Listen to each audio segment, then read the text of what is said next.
I'm Zach Snyder. And I'm Aden Matthews. And welcome back to another YouTube podcast. One-stop shop for everything and anything related to YouTube.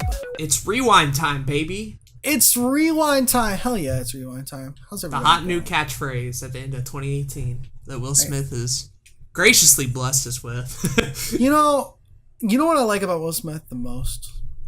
What one aspect can you pin down? He's such a talented guy, right? He is. He does everything. But I particularly like the fact that he's a YouTuber. Yeah. I mean, that's what he's known for. I'm glad he represented us. Right. I mean, like, top 3 things Will Smith has, like, ever done. It's like number 3, Men in Black. Number 2, Fresh Prince of Bel-Air. Number 1, YouTube Rewind. Because he's such a great YouTuber. It's like number 1 up on there. That's what people are going to remember Will Smith for. It's pretty great. I saw a comment on Twitter. Our buddy Calfro, who listens to the show, he said, "Can anybody even name a good Will Smith movie from the last decade?" And I thought about it. That's tough. Every Will Smith movie that I've seen that is really good was before 2008. How old's Hancock? Like 2007. Damn. 7 Pounds was really good. That was before 2008. What else? The Pursuit of Happiness is really good before 2008. Yeah. He came out with a lot of stinkers too, like that Shyamalan movie with like Jaden Smith. Yeah, what was it called? Movie Bright off of Netflix, and the Bright biggest sucks. biggest one, Suicide Squad. He was in Suicide Squad. Yeah, that's right. He was kind of a main character boy behind Harley and Joker. So yeah, Joker ain't even really in that movie a whole lot of times. So that's saying something. I try not to include Joker in that movie. I try to forget that movie existed. Anyways, point is that Will Smith has gone downhill. Unfortunately, that's true. That's true. Actually, it's sad. Same musically too. He used to do a lot better music, and now we've arrived at this. So I would argue that Will Smith never was particularly great at music. I think that he just did it. It depends on what you're looking for, right? Like, no one's gonna put Will Smith in like the edgy rap camp of like masterpiece works, but you need like a party song or whatever. Will Smith could cover you a little bit back in the day. Yeah. Summertime's good. I like Summertime a lot. Even with all its cheese. Yeah, that's the problem about his music. It's very cheesy. Right. And now it's just like stupid. So yeah.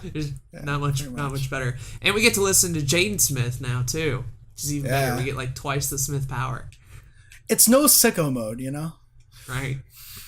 Deku with the Discord like yesterday posted a video called Dicko Mode. Yes, it's my favorite. It's so good. The whole thing. It was just so good. Befuddled the entire time. Like, what the fuck is this? I love it so much. Oh man. Anyway, back on topic from that. Don't listen to Dicko Mode, everybody. Everybody needs to listen to Dicko Mode. It's a masterpiece, if you will. Yeah. This is how every podcast episode starts. It's just 3 minutes of this bullshit. Evidently. So 2018, as you're listening to this, 2018 is over. Yep. And I'm really glad that 2018 is over. Same. So we wanted to do, instead of doing your week on YouTube this week, it's going to be all about like we don't even have any comments because we haven't uploaded the last video as of recording this.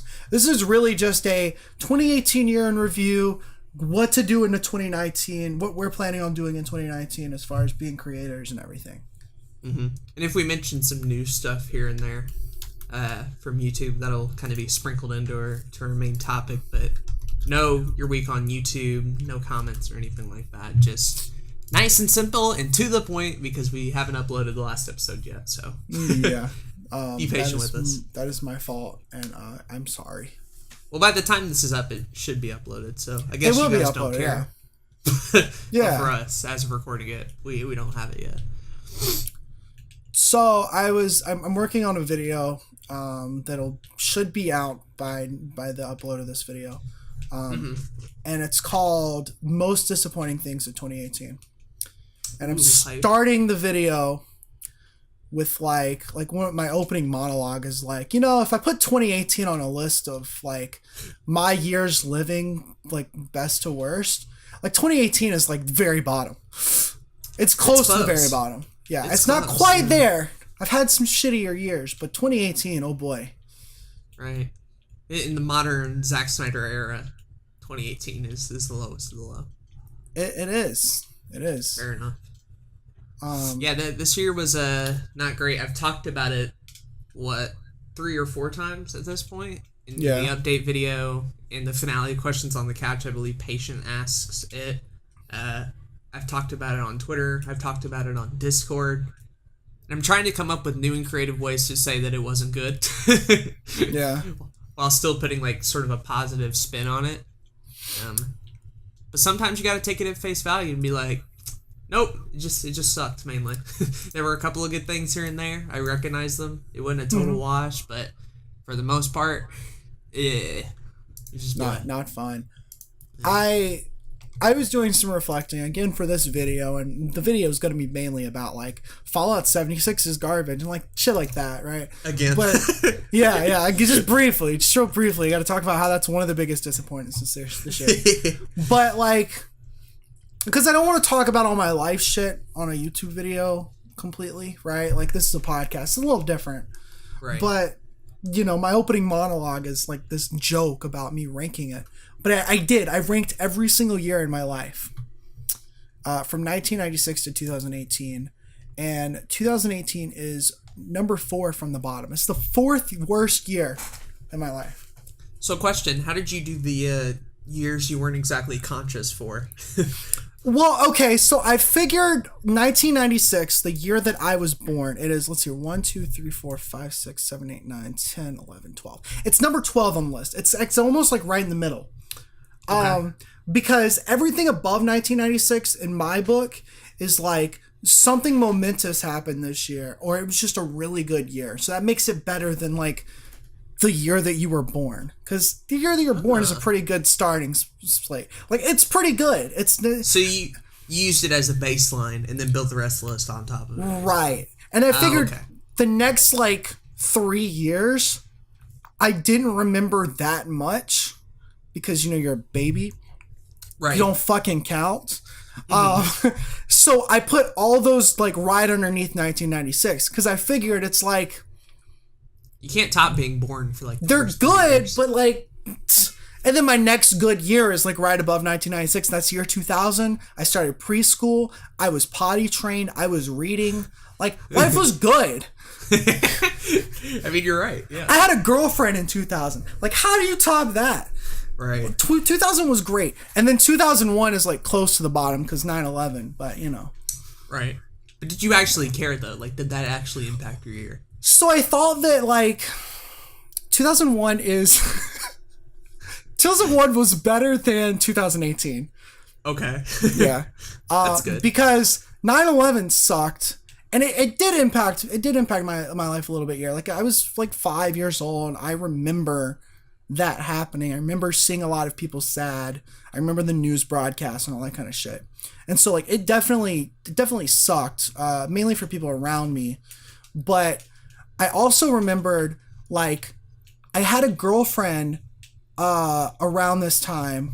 Again, I was like 5. It really doesn't count. But she had moved that year.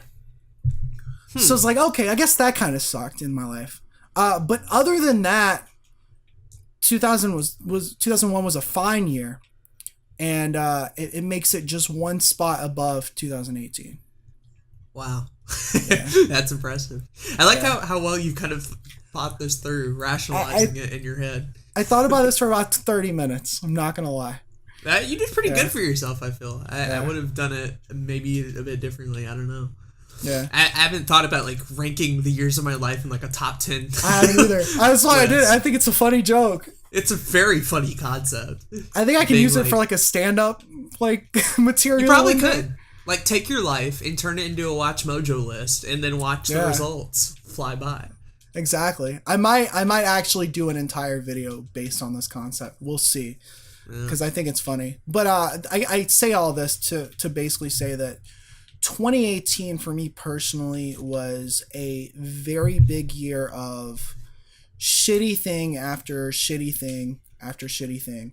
And a lot of that happened because I decided to go after like my dreams in life. Like I decided to try to be a professional YouTuber and try to be a freelancer and make this happen. Mm-hmm. And as a result, I had to sacrifice a lot. Timing's a bitch, for sure.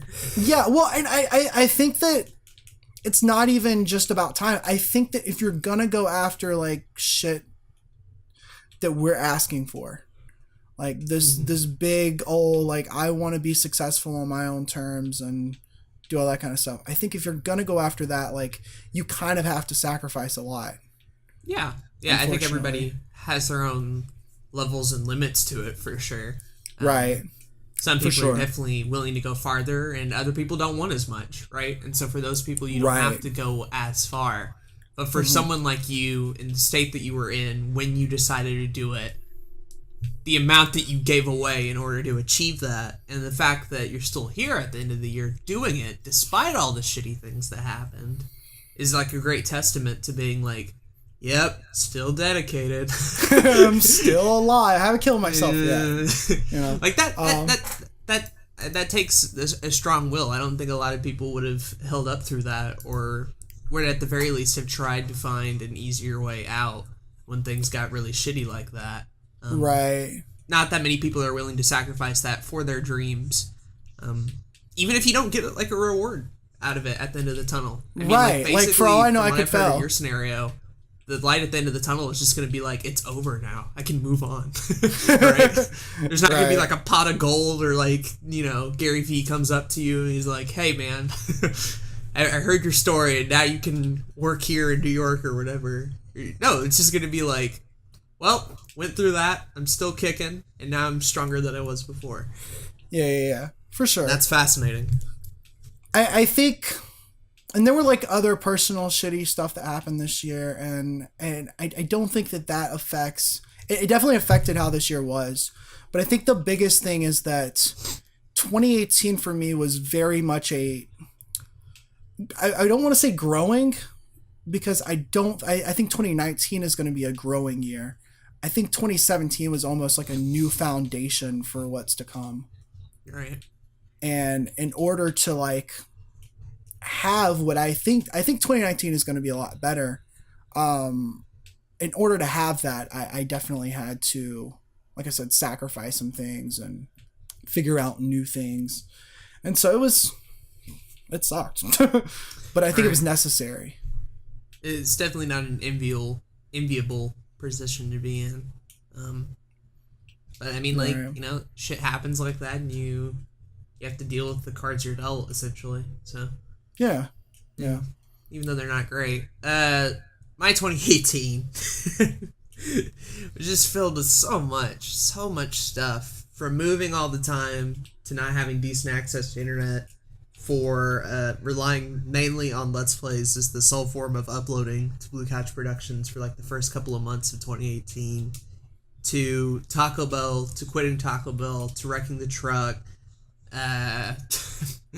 shit, to summer, to everything that happened there, to moving down to South Carolina, to coming back, moving again, like all of this shit, college on top of it, living out on your own in a dorm room, my truck needing more repairs than ever, me still not trying to do better in 2018 on Blue Couch Productions that I did on 2017, working on so much stuff, ending so many collaborative projects, like this year sucked, man.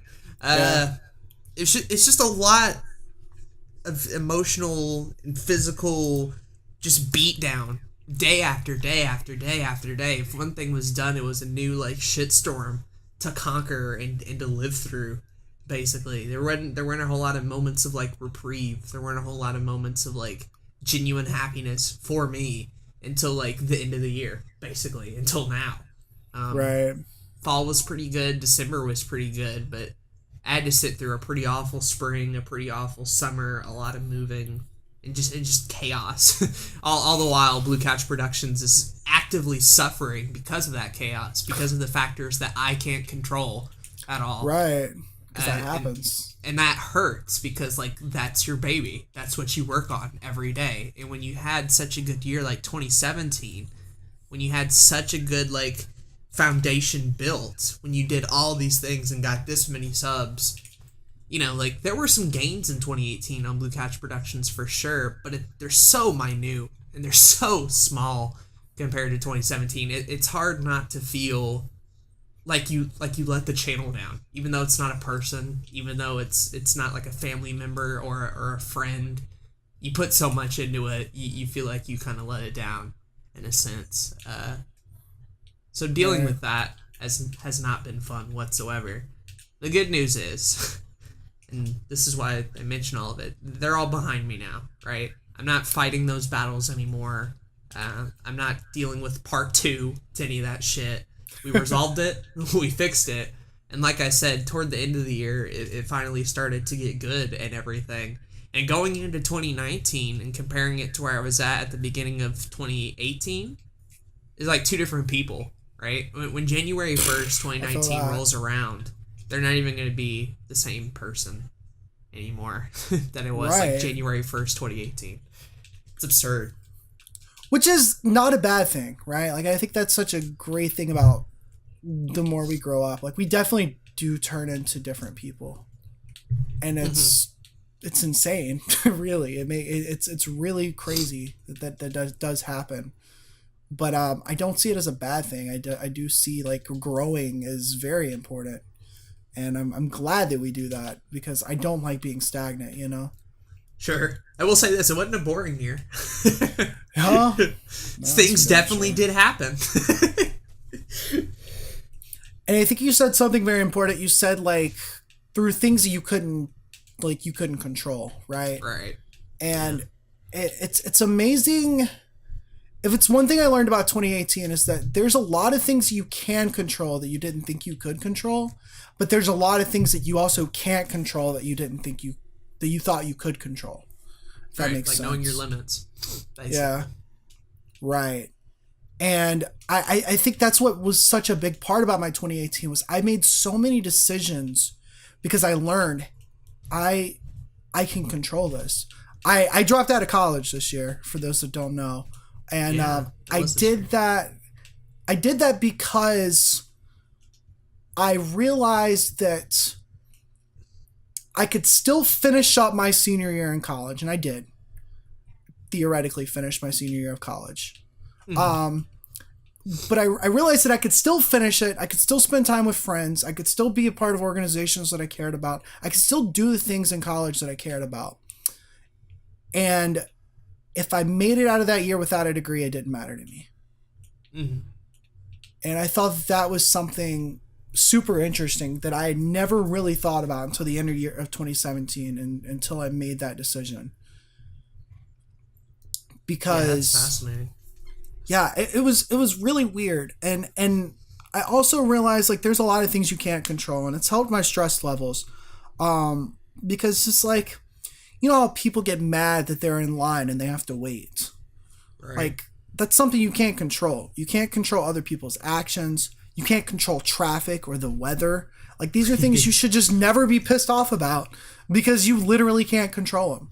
So why be mad about it?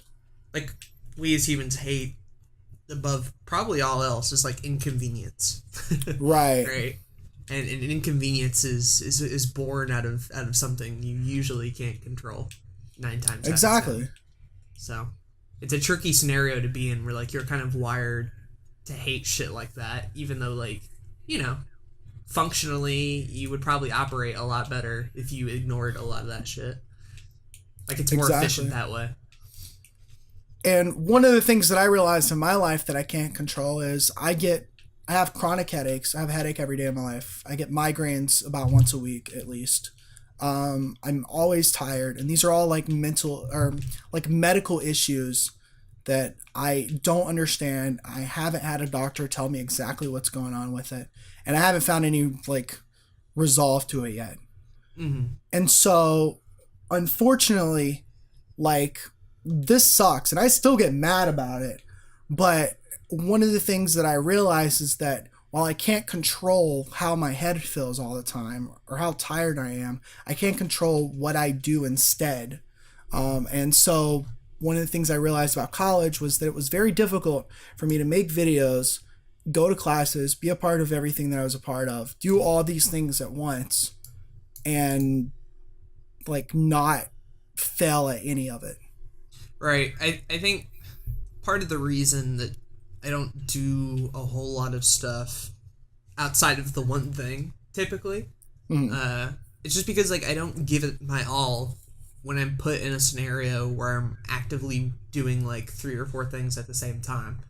I believe I heard a study somewhere talking about how like multitasking is killing us, basically. Oh yeah, definitely. About like, look, your brain can handle multiple tasks at one time, but it's not something you should be doing every waking second of every waking day, right?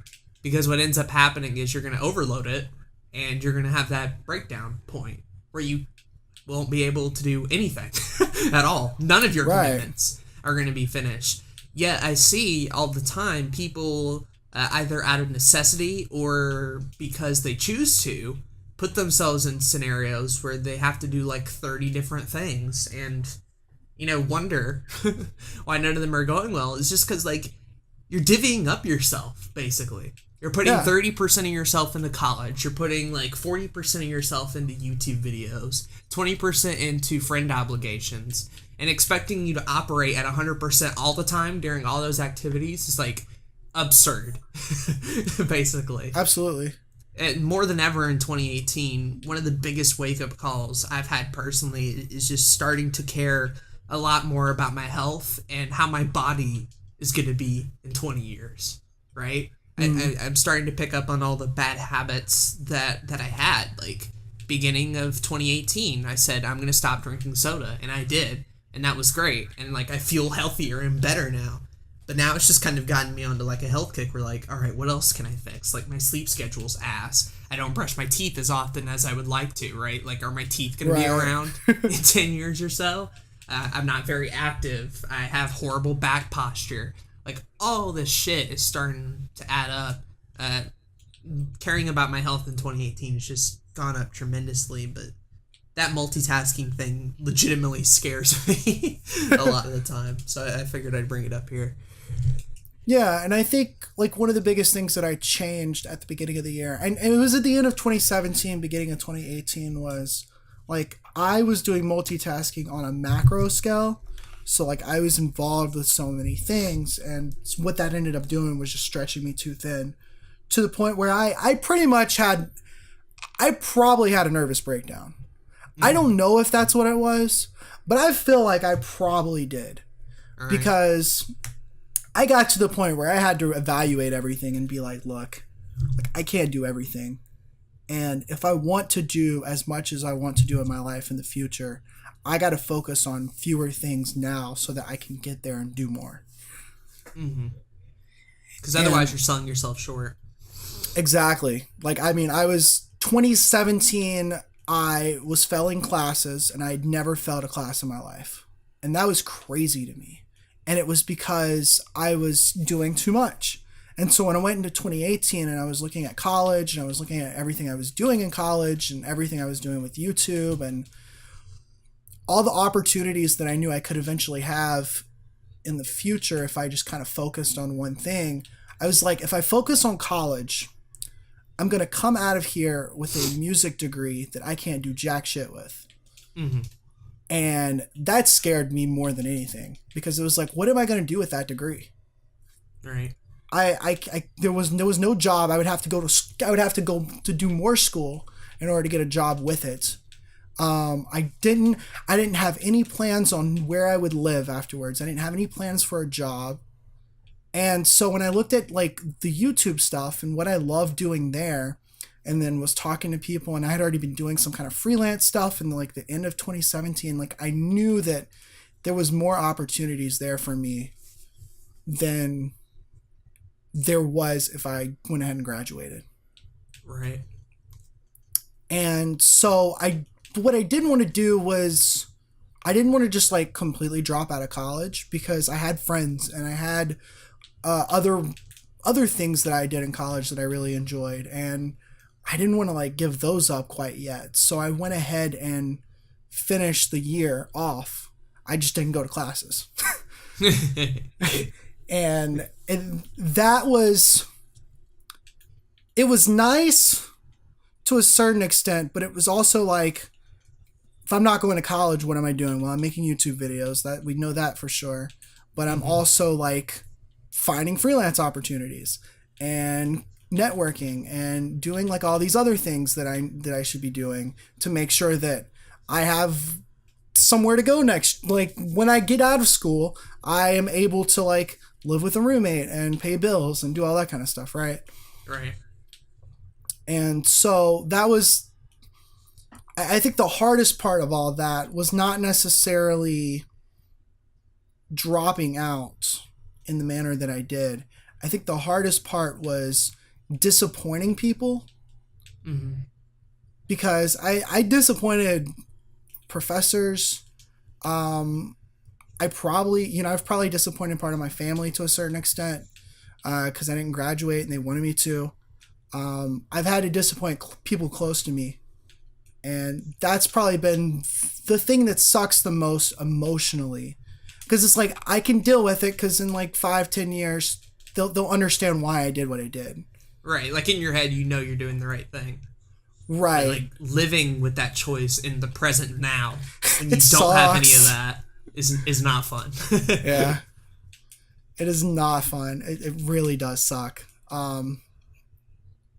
And so that's been like a big part of why my 2018 sucked. Right. I mean, you got to start somewhere, though. You know. And that's what I came to the conclusion. It was like, yeah, I know that 2018 sucked ass, but I wouldn't be able to get to where I want to go if I don't have like some failure and some like really sucky shit happen before that.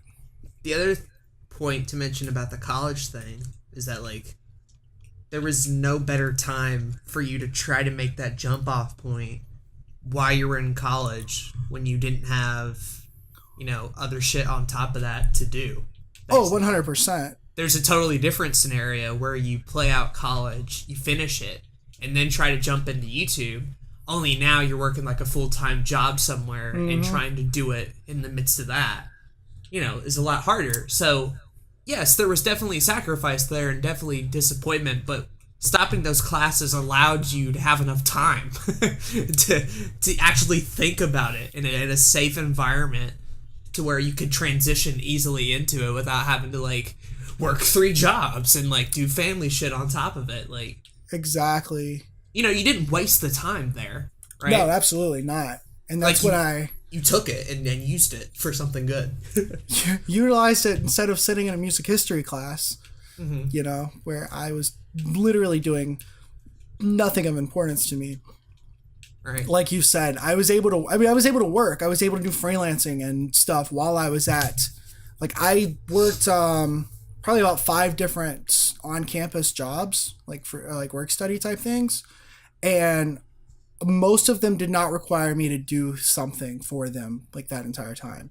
So I think I worked about 15 to 20 hours a week in a library and another like 8 hours a week in a chapel doing freelance stuff. Yeah, that's crazy. Yeah, and so it was almost like I was making like $22 an hour or some shit, which and still doing stuff that I care about. Right. So right. They didn't waste your time, basically. Exactly. That's what it came down to me, is like I don't want to waste time, and I felt like I was wasting time if I continued to get this degree. And you put your money where your mouth is by like not just like quitting classes and then just hanging out and taking a free vacation at college for like the rest of the time, right? Like, right. Other people definitely have done that before in the name of progress and innovation, and then just sit on their ass for like several months, or spend all their time cooking up the big idea, right? Like, oh boy. There's a difference between saying, I'm going to take these last college months while I have no classes and execute a plan B. There's a difference between saying that and then actually doing it, and you actually did it, and that's something to be commended. Yeah, no, I appreciate that. And I think that was what was also nice about that was, while I did work a lot those last few months of college, I did get a chance to like kind of set aside and, you know, hang out with friends for the last time, because I knew like these people I'm not going to see for a while. Right. And, you know, like that's something that I wanted to make the most out of my senior year, and I think I did. And I'm very happy about that. It didn't come without sacrifice. It didn't come with making the year just a little bit more worse on top of a lot of personal stuff and family stuff. But I think that all of it was necessary. College for me was a bit of a transition from the start of the year doing a bunch of classes that I could care less about at like, you know, kind of a tinier satellite campus, to finally, you know, second half of the year going to a bigger campus in that same school system, and finally doing all those communications classes that I had built up in my head as being these really cool things, and then like turns out that they are, you know. I've had so much fun messing around with broadcast TV, with seeing their setup, with doing live news on the radio that they have there, right? Learning about soundboards, learning about like this professional like $1,000 equipment and shit, like all these little bits here and there. And granted, I'm sure their intention in teaching that is for me to get like a TV job somewhere and, you know, like work on the Dr. Phil show for like 13 years and then coast off into retirement or some shit like that. They probably don't know that I'm mainly trying to use it for more of a YouTube angle and shit, but still, like, seeing that world of video and audio production on a professional level, and meeting people who have actually done that shit, you know, not just through a video, but in person, live, like, for the first time in forever, it finally felt like this whole college thing, after 2 years and all this money and loans and shit that you put into it, finally starting to see something interesting, or at the very least fun and eye-opening. It was really cool this year, along with getting to live out on my own in the dorm, going to a Smash Club every week and hanging out and meeting new people there, filming some B-roll stuff for like a Charlie Brown video, because why not? I have no classes today, this campus is beautiful, why not go ahead and walk around and see things. Trying more unique food, taking a class on Middle Eastern history that I ended up getting a C in, just because I can, you know? Yeah. Because I'm not having to do, like, fucking, you know, base literature English for the third fucking time, or, you know, math, college algebra again. Like, I can actually experiment and do interesting things now, and so for the first time in a while, college, this year, at least the second half of it, finally felt like it was worth my while, which I never thought I would have said at the beginning of the year and earlier when we did that college episode of another YouTube podcast. So that was big for me. I think what's so awesome about college, and I do like college for certain reasons. Like, if you know that you want to do YouTube, or you want to be a musician, or you want to do something like super artsy for your career, and you don't need a degree for it, I would recommend going to a liberal arts college if you don't have to like pay a lot of money for it. If you can get financial aid, if your parents are well off and they were planning on paying for your college anyways, I would recommend getting a liberal arts degree, saying fuck the degree requirements, and literally taking whatever the fuck you want. All right. Because there's so much, there's so many like cool classes that you can take. There's so many awesome people that you can meet. That you wouldn't get the chance to do if you strictly went towards a degree program, especially considering, like you said, for your first 2 years, you had to do a lot of basic ass like stuff that you didn't want to do. Like high school too, pretty much. Yeah. But no, like, college is definitely what you make of it, right? And that's a very different outlook that I had at the beginning of the year. And it's a lot more of a positive one too, that like, there is actually hope for people who do go the college route, if you know how to spend your time there, and if you take classes that that you enjoy. Like, I still met a lot of miserable people at college. I'm still in debt because of it, right? There's still a lot of shitty parts about it. But for the first time, like, some of the good is starting to outweigh that bad, you know? Definitely. And it's because of the choices that I made of, like, actively trying to get out of my comfort zone and actively trying to do new things, new interesting things. When I'm not at the dorm rendering another fucking Let's Play or another YouTube video. Like, something different from that. Just, you know, kept my head sane for a good part of the year. I feel that. Right. That's one of the other big changes about 2018 for me was, like, I'm living with a roommate now, and I'm not going to school. I'm not going to any kind of traditional job. So it does get a little bit maddening. And I don't think enough YouTubers talk about this. I don't think enough entrepreneurs talk about this. Like, this shit can get lonely as fuck. Very much so. And it's... At first, it's great. Because, especially if you're, like... If you're an introvert, which I am for the most part, it's really nice to be by yourself a lot. But then you start to like in college, like I was by myself a good bit, but I would have friends who would get me to go out and like, you know, like hang out with them. And I would have friends that I could go hang out with when I wanted to.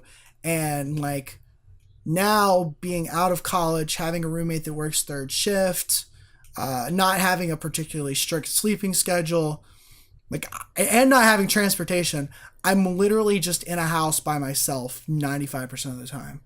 Right. And it's not the best thing in the world.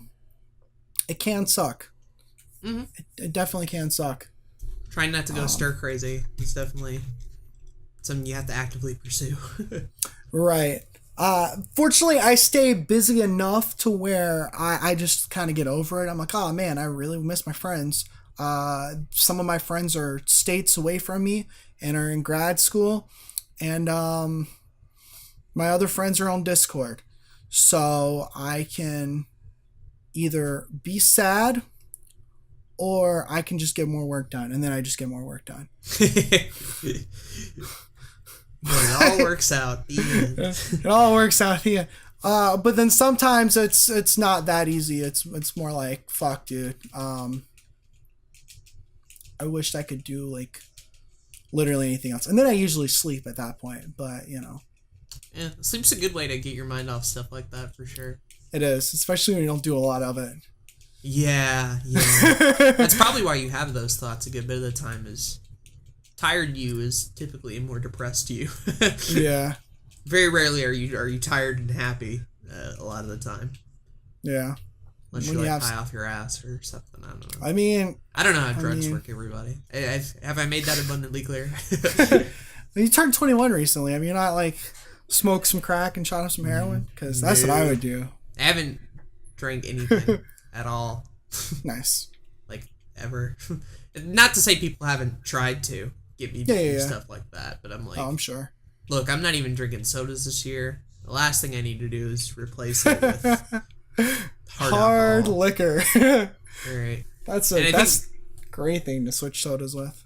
I think genetically too, like most people in my family like can't drink a whole lot. So right. Even if I did, I don't know how long that would last particularly. That's fair. But a cool thing that happened to me recently, about 2 weeks ago, I got to go visit my dad in Idaho, like just straight up. We had talked about it over the phone, and he's like, yeah, I'll pay for your ticket if you want to come up. And I'm like, sure, let's fucking do this. And so for the first time since third grade, I got on a plane and flew from like Nashville to Salt Lake, and then from like Salt Lake to Jackson, Wyoming, and then like drove the rest of the way there. And for just a week, like, I didn't have to think about college. I didn't have to think about YouTube. I didn't have to think about moving. I didn't have to think about the year as a whole. I didn't have to think about where I was going or what was going on next. It was just me and my dad literally hanging out, me meeting family that I hadn't seen in forever, such a long time, and eating some like fucking amazing food because they gave me money to spend and there's nothing to buy in Idaho. So food, here we go. Food. That's a good thing to spend your money on. And so like I spent like, we went to some place called the Teton House, and no shit, the whole meal all together for like me and my dad was like $50. But damn, I had like the best like prime rib and some like potatoes and this like chocolate caramel cheesecake that tasted like ice cream cake and shit. And then like baked kale. I'm usually like not a fan of vegetables, but it kind of tasted like a potato chip. I'm like, yo, this is dope. Why can't all vegetables be like this?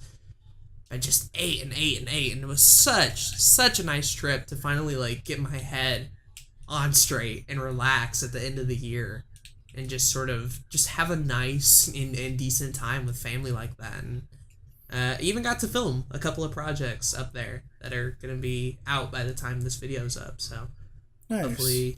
Hopefully they're pretty good. I think they're pretty good. Well, you know, bias and everything, but right. No, that's awesome though. Yeah. The only sucky part is I hate planes now. Really? I took like 5 of them, and a few of them had a couple of turbulence throughout the entire flight. Yeah. And as a third grader, like, flights are cool and flights are interesting. And if they shake and move around, it's kind of like a roller coaster. When you're 21 and constantly anxious, it's like, we're going to die. Every plane is a disaster. I'm on the next, like, 9/11. It's over. It's over. I'm gone. Final destination. Yeah, there you go. Great. I was thinking more Twilight Zone movie. With that weird dude, like, on the edge of the... Oh, yeah. With wing. Captain Kirk from Star Trek. Fuck, I didn't know it was Captain Kirk. William Shatner. William Shatner. Yeah, there you go. Yeah. I know That's what I was thinking of, weirdly. I'm like, something's going to go wrong. And after doing 5 of them and being anxious the entire time, I'm like, yeah, I don't need to be on a plane for a good while. So I got that out of my system. I feel that.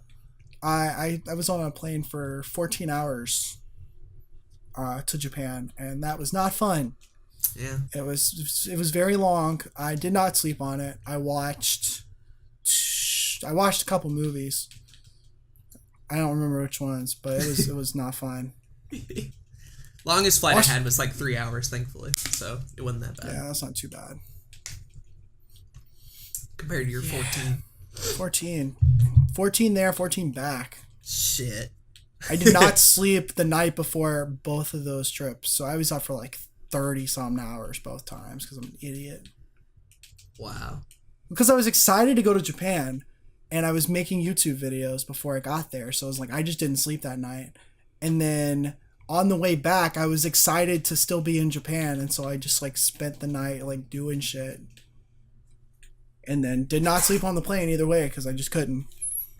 I couldn't sleep either on mine. Like, there's just too much going on.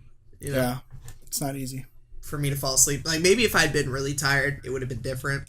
But yeah, shit. Like, I didn't get a whole lot of sleep the day I left, and even then, I couldn't fall asleep at all because like I had to catch another flight, so like I had to be awake to get to the next terminal or whatever and mad dash run all the way over there. Oh, 5 a.m. flights, they're not good. They're not fun. Yeah, 5 a.m. sucks. That's why I didn't sleep, because I was like, I'm gonna sleep at 2 a.m. and only sleep for 3 hours. So I was like, fuck it. Because you think you'll sleep on the plane, but it doesn't happen that way. Nope. No, you're just more awake than you were. You're like the shitty, like half awake, half tired business going on. Yeah, it's pretty much my life at this point, but you know. Fair enough. Well, I guess okay. With the end of the year stuff, you want to talk about like Christmas and then get into YouTube, basically? Yeah, yeah. I didn't really have anything go on for Christmas, unfortunately. I'm still dealing with family stuff, so we didn't end up doing anything. I had dinner with my parents. It was just like a regular, like, home dinner type thing. Nice. But unfortunately, I didn't get to do anything else other than that because of the family-related stuff. But hopefully that stuff will be resolved in the next couple months. And things can start going back to normal with that. But other than that, how was your Christmas? Pretty good, honestly. I had to get up at like 8 a.m. because we That wanted to sounds go pretty see good. some family over there. Oh, fuck that. No, I'm just kidding. Yeah, it's fun for a little bit, but then you're just like tired because you spent last night editing Zero to Hero, and oh boy, that's right. so you're like half awake basically the entire time. But after that was over, I got to get some of my gifts and everything there. The highlight for sure is I got a new lens for my camera. I'd been talking about getting a new lens for like forever now, and I finally did. I have the box right here, a 24 millimeter with a f-stop of 2.8, which pretty much means it does a lot better in low light.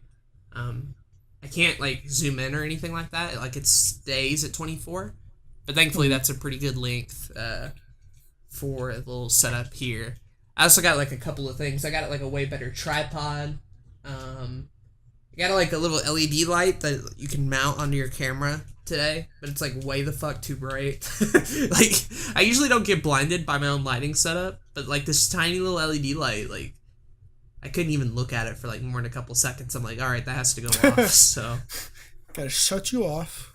That took forever. I had my parents help set up the green screen setup in this room, which basically involves using a window and then some black like mattress covers like over the window so that light doesn't peek through. Hell And then yeah. I put my green screen on top of that, put some pins in there so it'll stay set.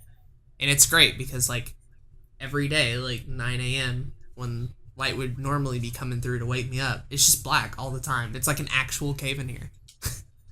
It's wonderful. Hell So that's yeah. awesome.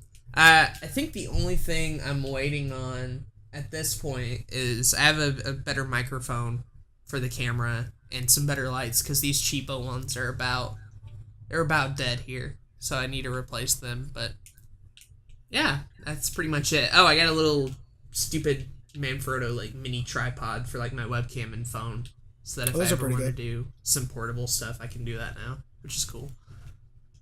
Yeah, those are pretty good, by my understanding. Yeah, that was my Christmas. A lot of stuff ended up being about like 400 or whatever, but that was from like parents, grandparents, relatives, all together. Like that was pretty much it. Which wasn't Right. bad at all. Basically, my mom was like, you know, with all this filming equipment you keep buying and shit, eventually you're just gonna need to spend one Christmas or one birthday and buy an insurance plan for all this shit. True. It's getting kind of expensive now, actually. Like, we're to the point now where this could be considered like a TV production. I need to get renter's insurance. Yeah. And I'm scared, like if 2019 is any worse than 2018, the reason is somebody robbed me and stole all my equipment. Yeah, you can make And a hot killing off the shit in my room. yeah, that scares me. I need to get renter's insurance. Because then at that point, like, life's not worth living. If I can't make YouTube, it's over. If you stole my my hard drives, like, it's over. Like, I'm done. I quit you. Might as well just kill me, because I'm going to kill myself. It's over. Fair enough. Yeah, it was my Christmas. I had a good time. Got to hang out with family. Nice. It was good. Got to eat a good bit. Had like way too much ham. It was awesome. Food is always good. Yeah. Food is probably the highlight of holidays, in my opinion.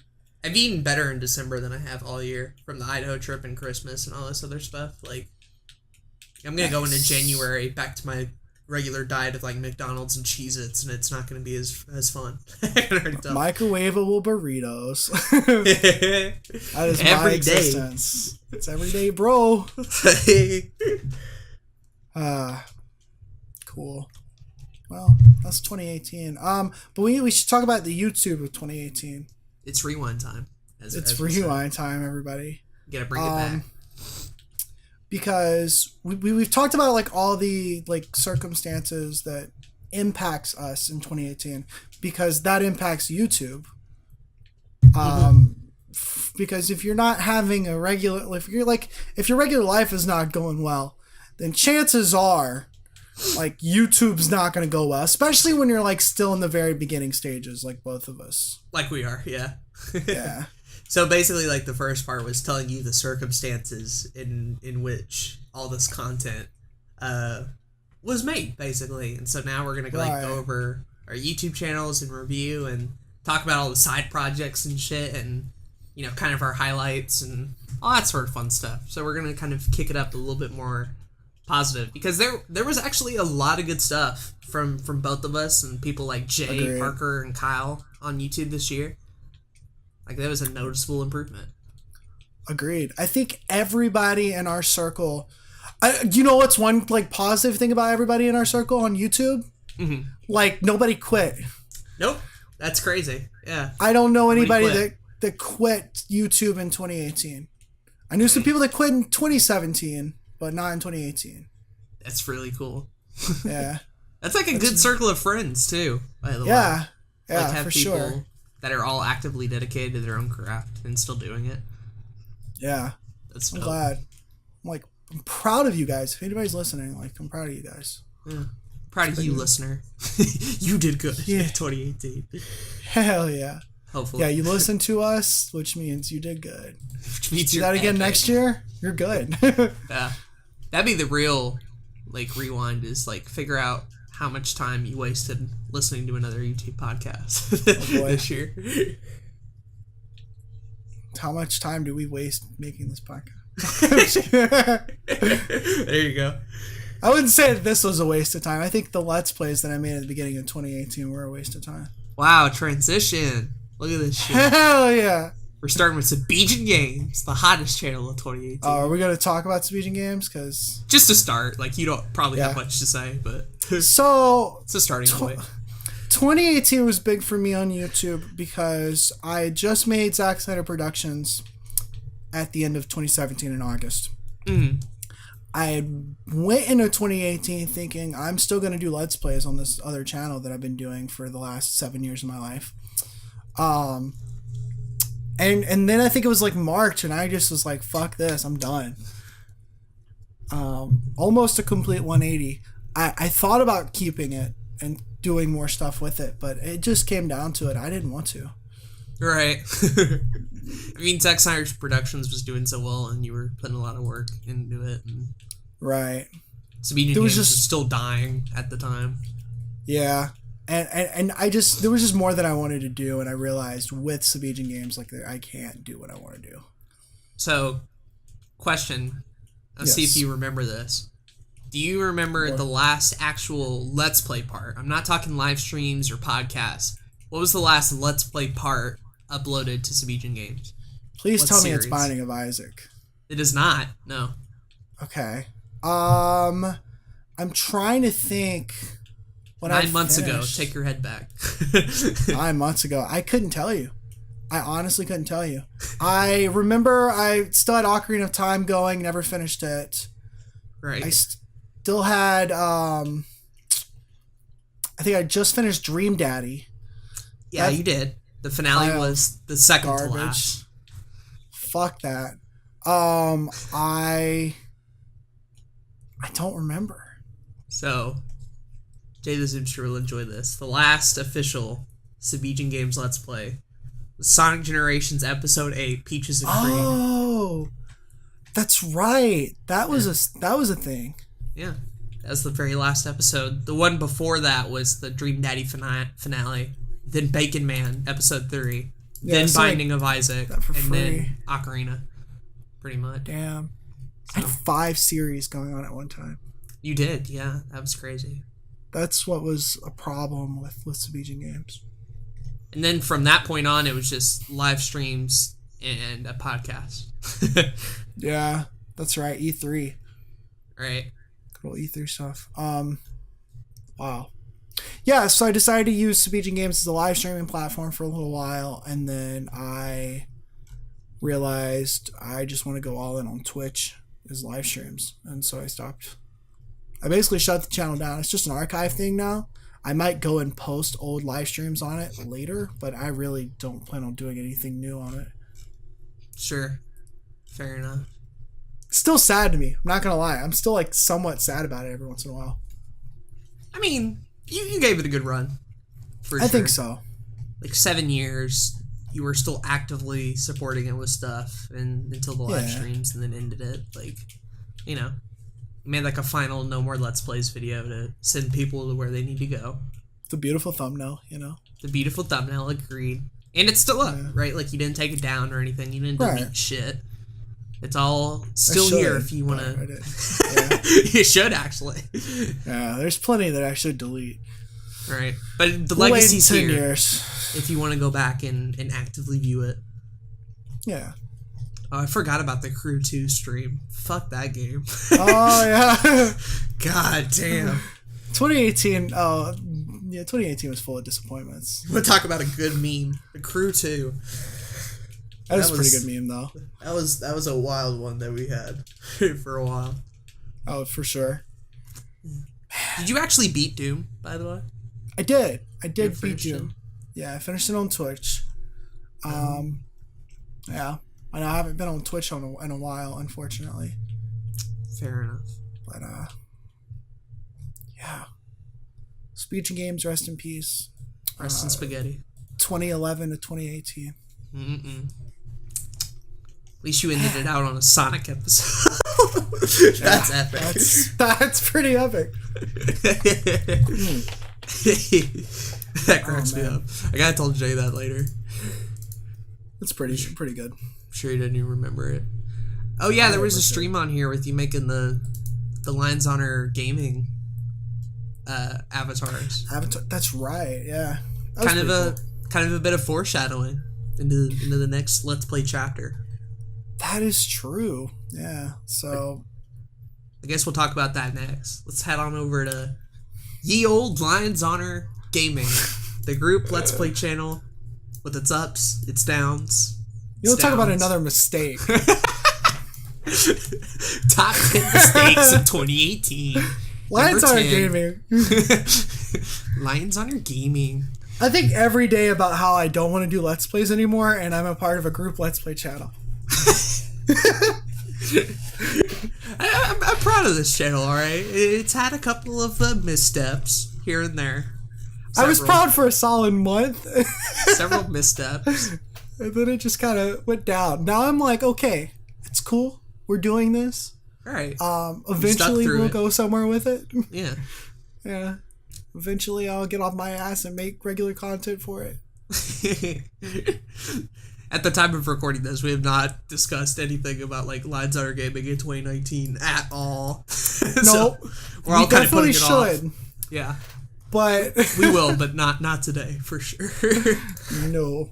This is not the place to discuss the future of the Let's Play channel. I will say this, however. I think some of our best Let's Play content ever is on this channel. There's a lot of good episodes. The Roblox series is one of my favorites. Dark Souls is funny every episode whenever it does come out. Fire Red's still like the best thing we've ever done as far as I'm concerned. Definitely. And even like Kyle with the Super Mario Brothers Deluxe series, kind of a sleeper hit, but like his anger really does fuel that shit. And it's very funny a lot of the time. Yeah. There's very few videos that I've been on this channel that I don't want to watch back. Like, even my Until Dawn series, I really enjoyed making, and I really enjoyed listening back on it. Yeah, I had fun relaxing with Yoshi. Sonic Adventure 2 is good. Yeah. We don't talk about Don't Starve Together. Gotta skirt past that one. Wait, what are you talking about? Don't Starve Together. What's that? That's what I thought. Oh, Splatoon. That's a good series. Splatoon 2 is fun. I need to get the other episode out. Episode 1's fucking amazing. Yeah, I love that. There's way too much editing for a video on this channel, but... Well, that's why I outsourced it. Exactly. That's why your boy didn't edit it. Hell yeah. But no, it was good. I think we've put out some really good content on there. I would like to get more content out in 2019. We just gotta make it happen. Can you take a guess at how many videos we uploaded on the channel? I think it's like 70 something. 71. Which is not bad for a channel that's been around for 4 months. Yeah, I think so. I think mean, that's pretty good. It's definitely tapered off a bit, but like there's a lot of content that people can watch now, and I think a lot of it's good, basically. I agree. Yeah. I will say that for a channel that just started like at the end of the year, like we had some really good progress that we're able to build off onto in the next year. Yeah, like I think if we work hard enough on it and get more active on it, 2019 will be a pretty big year for it, honestly. Agreed. Because I'm still such a huge fan of the concept and like the look of it and stuff. Yeah. Me too. And the videos we have done are really good. We just need to find a way to do more of it, basically. Right. It's the problem we keep running into. But it's like, it's everybody's second project, so it's everybody's like second or third priority on their list. Yeah. Which means like no one's like, we need like a manager. You know what? We need somebody like for free, obviously, who would just do that and have it be its only focus. Yeah, that's a good point. Because I do not have time to run it that often.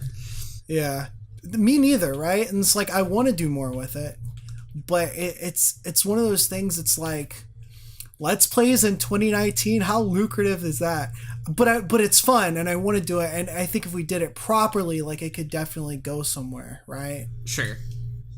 It's just a matter of like literally finding the time to prioritize it more.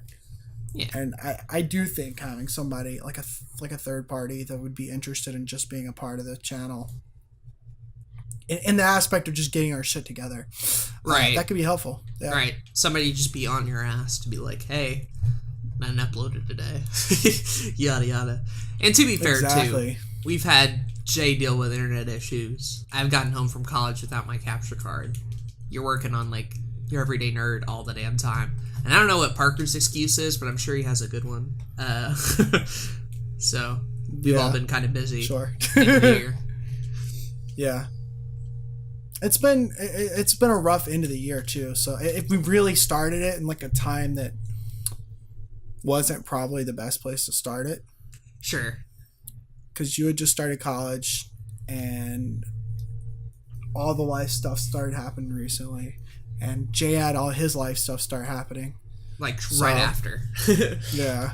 So it wasn't a great thing timing-wise. But still, with all that being said, it's a good channel. I like what we've done with it. The only thing I hope for it, as far as 2019 goals are concerned, because I'm not going to mention 2019 goals for Sabidian Games just because it's like a dead channel, but 2019 goals for Lions Honor Gaming is to just simply put out more content. I'm proud of the stuff we're making, but I want to put out more stuff, and as sort of a secondary, like more achievable goal, I want to finish more series, basically. We have a lot that are still like out in the open.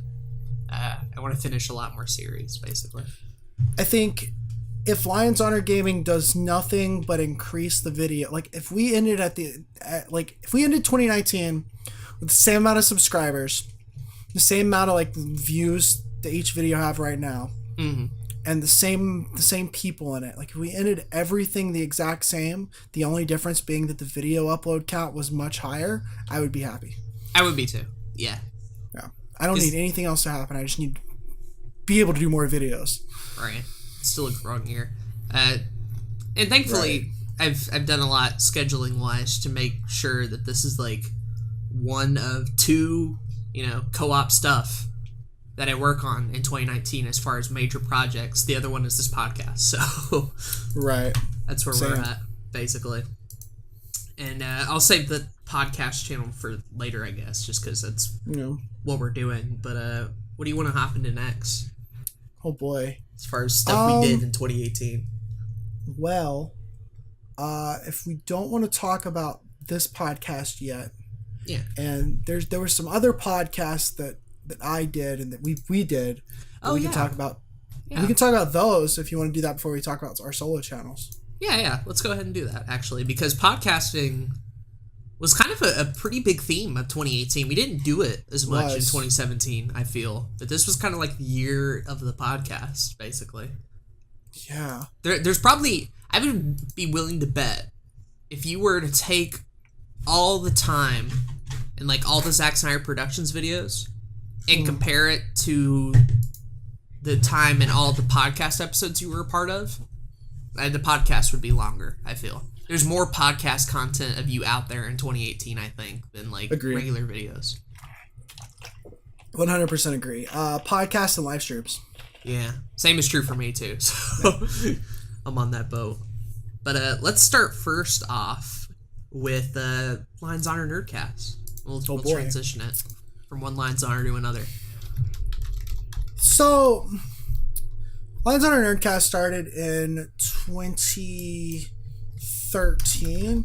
Mm-hmm. It was a baby, and it was ran by children that didn't know what they were doing. And myself, I didn't know what the fuck I was doing. And then 2016 came along, and I was like, I want to do more with this. And eventually, like, 2017 came along, and it went pretty well. Right. 2017 went pretty well. 2018 for Lions Honor Nerdcast was just, like, stagnant. Yeah. It's very stagnant. We got it onto a new channel. And then we ended it right after. We got it onto a new channel, and there's like a good bit of like episodes that I think turned out okay, but overall it ended up like stopping. I ended up having to cancel it because I just didn't have time to like do it every single week. And I recently like gave that over to somebody else. Yeah. Or good buddy Kyle now officially runs it. And to be honest, I think that's the best place for it. Because I'd hate to see it just like disappear forever. Because there's a lot of work that's put into it. Like the thumbnails look really good. The aesthetic looks really good. I like the idea of having a group podcast with everyone together. Like in theory and idea, like I'd love the Lions Honor Nerdcast. In execution, like everything goes wrong. From my end, from everybody else's end, we can't keep it anywhere like consistent or even good sometimes. It just faces so many problems. That being said, if Kyle will continue it and do something with it, I think there's potential there to like grow off of, basically. I agree. Which is why I wanted to hand that off to somebody else. I'll still be active in it every once in a while. I'll still be like one of the people in charge of the channel and stuff. Mm-hmm. But it's very much more like I'm a producer instead of a director now. I see. Which I think works out better because I don't think in that particular format that I was a good host. I think I was kind of bad at it. I think I did okay, but it just didn't work as well as I would have liked. It depends on what episodes we're talking about, I feel. It's definitely hit or miss. That wasn't supposed to be a TikTok joke, but it turned into one. Every single time I say that now, I'm just like, fuck. Fuck me. Right. Yeah. For me, and I mentioned it in the update video, but I'm no longer going to be like actively a part of the Nerdcast. I didn't say it was canceled or anything. I just said like I might be on an episode here or there if I have time and if the topic really interests me. But I'm kind of taking a bit less of an active role where like 2017, 2018, like I'm pretty much on almost every episode unless I absolutely can't make it. Going into 2019, it's going to be like, if there's ones that happen that I'm really a fan of and I have time for, sure, I'll do it. Right. But Lions Honor Nerdcast in terms of priority at the start of the year was pretty high up there because like a part of me feels a little bit indebted to it because like that was the first video that I met like Parker on and Jay on, like the whole Discord group, right? Right. That was the first like co-op thing that we had all done together, you know? It was fun and it was new and it was fun for a while, right? But like just slowly as time has gone on, like the more I don't have time for it and the more I have to like grapple with like it's just a fun podcast, and don't try to turn it into something it's not. Like leave it alone. Right. But you know, like we've talked about this before, how I struggle with that shit before if I'm really into something like the Nerdcast. I struggle with the same thing, you know? Right. And it was one of those things where, like, is there a potential for the Nerdcast to go somewhere, like, successful-wise? Sure. Yeah. I think there is. But the amount of time that I have to put into it to make that happen, I didn't feel like it was worth it. Right. And there anymore. never was like an audience for it either. Is the other thing we have to come to terms with. Right. It's like aside from Unfortunately. us, we just kind of sat there in a call and then put it out and then hoped people watch it. But, never really happened that way. Yeah, that is true. I do think there is potential in a world where Lions Honor Gaming does better. Lions Honor Nerdcast with a similar brand and idea, I think has the chance to succeed and like work really well together with Lions Honor Gaming. I would agree. And like if the site ever came back, like that could help it too. But like currently in the state that it's in now, it's not a priority at the moment.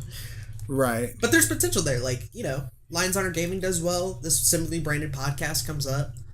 I don't know. Maybe we should try like connecting the two a little bit or something. Like not upload on to the gaming channel, like not that sort of stuff, but have a couple of members like switch on and off or something like that. I don't know. No, I mean, I definitely want to do that. That is why, that's why there was the Nerdcast. That's why it was named the Nerdcast, which I think actually happened in 2018 too. I think we changed the name. Right.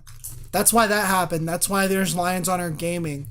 That's why there was a website at first. Like I wanted to like have all these things kind of connect with each other. It just takes time. It takes a lot of time, and there needs to be like a big focus on one of the things before we start going into everything. Right. In terms of like favorite episodes that like I enjoyed a whole lot was the fandoms reading source material. I really liked a lot. The Nintendo and third party episode was pretty good, and even console exclusives I liked a lot. It was good shit. Although I heard the Meet the Cast episode with Kyle was also really good. I just haven't watched it. That was fun. That was fun to do, and that is something that I do want to host in the coming year, because I want to do like interviews with everybody, because those are fun. Those are a lot of fun. You get a lot of insight into the people in your group. Exactly. That sort of fun thing. If there's one thing I wish that was acceptable in like life, I wish I could do like an hour and a half interview with like literally everybody I know. It'd be fun. And yeah, I learned this through my fraternity. I had to do an interview with everybody that was older than me, that was already in the fraternity before I joined it. And it was like most of them were an hour and a half. Some of them went on too long, but most of them were an hour and a half. And it's fun. You learn a lot about a person, and I like it. It's a good format for sure. Yeah. But as far as 2019 goals for Lions Honor Nerdcast, I hope Kyle does well with it. That's it. Yeah. That's all I have. Yeah, that's literally it. If it fails, then that kind of sucks, but it's not like the end of the world, right? The end of the world. I just hope that like Kyle does well and has fun hosting it, and I hope that anybody that's on it has fun doing it. I don't have any kind of like goals for it in terms of being successful or anything. I just hope that whoever is a part of it enjoys doing it. Because one of the things that I had a problem as the host was that there were topics that other people cared about that I didn't really particularly care about that much. And so it ended up like, as the host, I couldn't give a whole lot of insight. Sure. So. And that can be a bit more diverse. We did a fighting games episode, I think. Yeah, I wasn't on that one, but I shouldn't have been on that one. I do not have enough experience, so. Yeah. Fair enough. Good shit. Agreed. Speaking of another podcast that went nowhere, movie night! Yay! Movie night is probably one of my biggest disappointments of this year. Wow, me too. But in a different way. In a different way, because for sure. I enjoyed it. And I did too. want to do more of it. Right. And I'd like to do more of it in the future. Like, I don't want it to be canceled forever. Mm-hmm. I just think, once again, I'm trying to do too many things at one time. Right. I think movie night was just more than anything. Like, the show wasn't bad. The concept wasn't bad. The 5 episodes that are out are, like, amazing. I love all of them in their own unique way.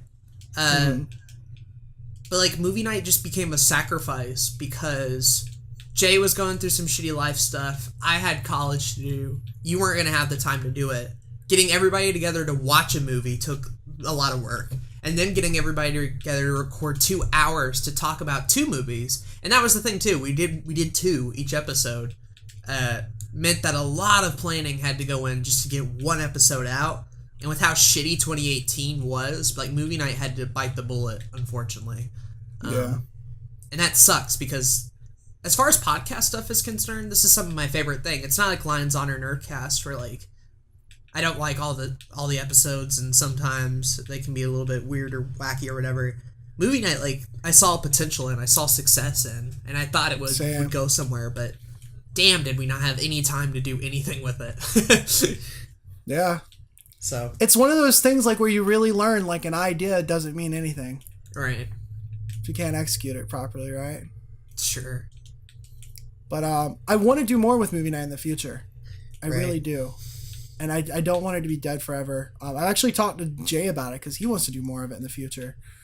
It just has to be at a better time. Right. Timing is everything.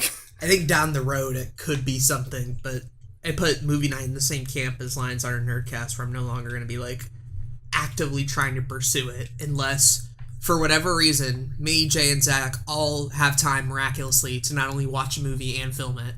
Like, if that happens, cool, I'm down. Am I going to try to like make room in my schedule to actively fit doing this like once every 2 weeks or so? I can't do that. Not with everything that's going on. But I don't want it canceled either. You're right. Like, I like it enough. But I think we ended up saying, too, it was either going to be movie night or Lions Honor Gaming. And we just went the Lions Honor Gaming route, which I think was the right call, but still, it hurts in retrospect. Definitely. Sure. Because it was fun. It was fun. It was really fun. It just, that time commitment, like you said, it's brutal. What was the best movie you saw on movie night? Like the one you were glad to see the most? Probably Birdman. Birdman. Because I had seen a lot of the movies that we had talked about beforehand. A lot of that podcast was me like introducing you guys to new shit. Yeah, which was also really fun. Like I liked doing that. But I think Birdman, like finally getting a chance to watch that and talk about it was really fun. I think for me, the two steals of movies that I'm always going to remember because of this podcast is Three Billboards for being like my favorite. Like that movie is just amazing. I'm so glad you saw it in a call. It was so much fun. And then 500 Days of Summer, man. That shit left an impact for sure. And I thought Lady Bird would do better, but it didn't in that episode. And we all kind of like, 500 Days is better. So yeah, that was a surprise movie for all of us. All these movies on this list I had not seen before this podcast. They were all new to me. So yeah, which is pretty cool. All the movies that you mentioned I had already seen earlier in the year. But like with as far as the podcast goes, Birdman was my favorite that I had watched specifically for the podcast. I watched a lot of movies this year, which is really cool. Oh, you remember Something The Post? new for me. What do you remember when we did an episode about The Post? Can we not talk about that, please?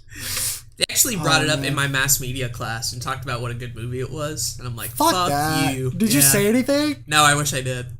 In my head, I was screaming. Yeah, I saw that. Like, that's a bad movie. It's such a cookie cutter. Fuck that movie. Generic ass movie. It really is. Can't believe it got nominated. Generic good movie. Like it's competently made, but it is not fun to watch. Right. I liked You Got Mail. That was good. We did a mail related episode. But so you'll find this interesting. Roberto Blake recently posted on Twitter his favorite movies of all time. Oh no. I can't remember what 2 of them were, but the third one was You've Got Mail. Really? Wow. Yes. And I thought that was... Wow. It amazed me. That shook me a little bit, hearing that. Yeah. I liked it, but I wouldn't put it in like my top 5 movies of all fucking time or anything like that. Yeah. That's Roberto, insane. if you're listening, I love you, man. That movie's just... I'm curious. I want to talk to Roberto about that movie. What part? Like, I honestly do. Maybe there's a hidden message we missed and You've Got Mail. Maybe. I'm just curious. Maybe he really likes Dave Chappelle stuff. I just wish there was more of it. Yeah, true. He's not a big focus in that movie. I don't know, man. But like movie night definitely sparked a love of movies again in me, because I hadn't watched movies for a long while, and sort of after movie night became a thing. Like I went and saw Infinity War. I went and saw Solo. I've been watching more Netflix stuff. Like, you know, like I'm actively pursuing some of this stuff now, which is a lot of fun, and it was very interesting. I didn't know I could be such a movie guy, right? But the more you get into it, it's a lot of fun. Agreed. So I agree. Yeah, that was really 2018 for me a lot, was like getting into movies, because I just barely done that at the end of 2017. Yeah, it was cool though. 2019 goals for movie night. You have any? If possible, I'd love to get it back going. Yeah. If at all possible, whether it's at the beginning of the year, I mean, not the beginning, it's definitely not happening then. Whether it's like the middle of the year or the end of the year, maybe we make it like a summer thing. Maybe just make it like a just summer thing. That'd be really cool. I don't know. Do like seasons of it. That'd be really dope in the future. But when or how that happens, I don't know. I just think it'd be cool to get it started, if possible. It'd be fun to do again. Mm-hmm. But we definitely would need to find like an audience for it too, because I don't think it had a terribly good run. We had 3 episodes. We had 5. Chief. We have 5 episodes. We have 5 episodes. So it's not a lot. And two of those episodes were like back to back. The other ones were not. All right. So a big issue with that was just we need to get more out. Yeah. I think an audience would be there if we got more out. I think so too. We just need to work it out a bit more. But yeah, same thing. If we can get it going again in 2019, that'd be cool. Not gonna lose my sleep if it doesn't though. Like I'll be right. Fine. I got to be financially stable before that happens. That's true. Fair enough. Because that movie night is a time commitment, let me tell you. If you want to talk about 2019 goals, financial stability is number 1. That's like a goal every year. Yeah. That's an every year goal. For sure. You want to briefly talk about like live streams? I did want to bring up one other podcast that I experimented with. Yeah. There was a podcast that I did with a friend of mine called Chicken, Beer, and More Whiskey. Oh, right. It lasted an entire 1 episode. Hot. We recorded episode 2. I deleted it. That podcast is canceled. The channel is deleted. For various reasons. The main reason being it was dumb. But then the second reason being like somebody had paid for views on it, and the first episode ended up with like 4,000 views, which was not real. Like, that's shitty. That's not okay. Yeah, I feel like he wanted more out of it too than was realistic. Yeah, yeah, definitely. So that was an interesting thing. Podcasts can't be done with everybody. That was one thing I learned. Yeah, you gotta have chemistry. You definitely have to have chemistry. You have to have a good idea. Sorry, am I just like shitting on this too much? It just ended up being like a glorified advertisement for a channel that hasn't posted that much this year, and it's like that doesn't work. If it had just been like a lifestyle, like life advice podcast, I'd still be down to do it. Mm-hmm. But what it ended up being was not okay. Fair enough. And that was there really isn't no 2019 goal for that one, because you did the right thing and got rid of it. The end. Thankfully. Yeah. Yeah. If it were still up, that would be a goal to get rid of it, but you already did, so. Yeah. Fair enough. So that's that. Dodged a bullet there. For real. All right. For real. Want to hop into live streams real quick. How would you say your streaming in 2018 went? Not nearly as much as I'd wanted. Same. Yeah, I'm in the same. I do like that I had started with Restream, and I ended with not doing Restream. I still like Restream. I just don't think it was for me going in 2018. I streamed a lot towards the beginning of the year.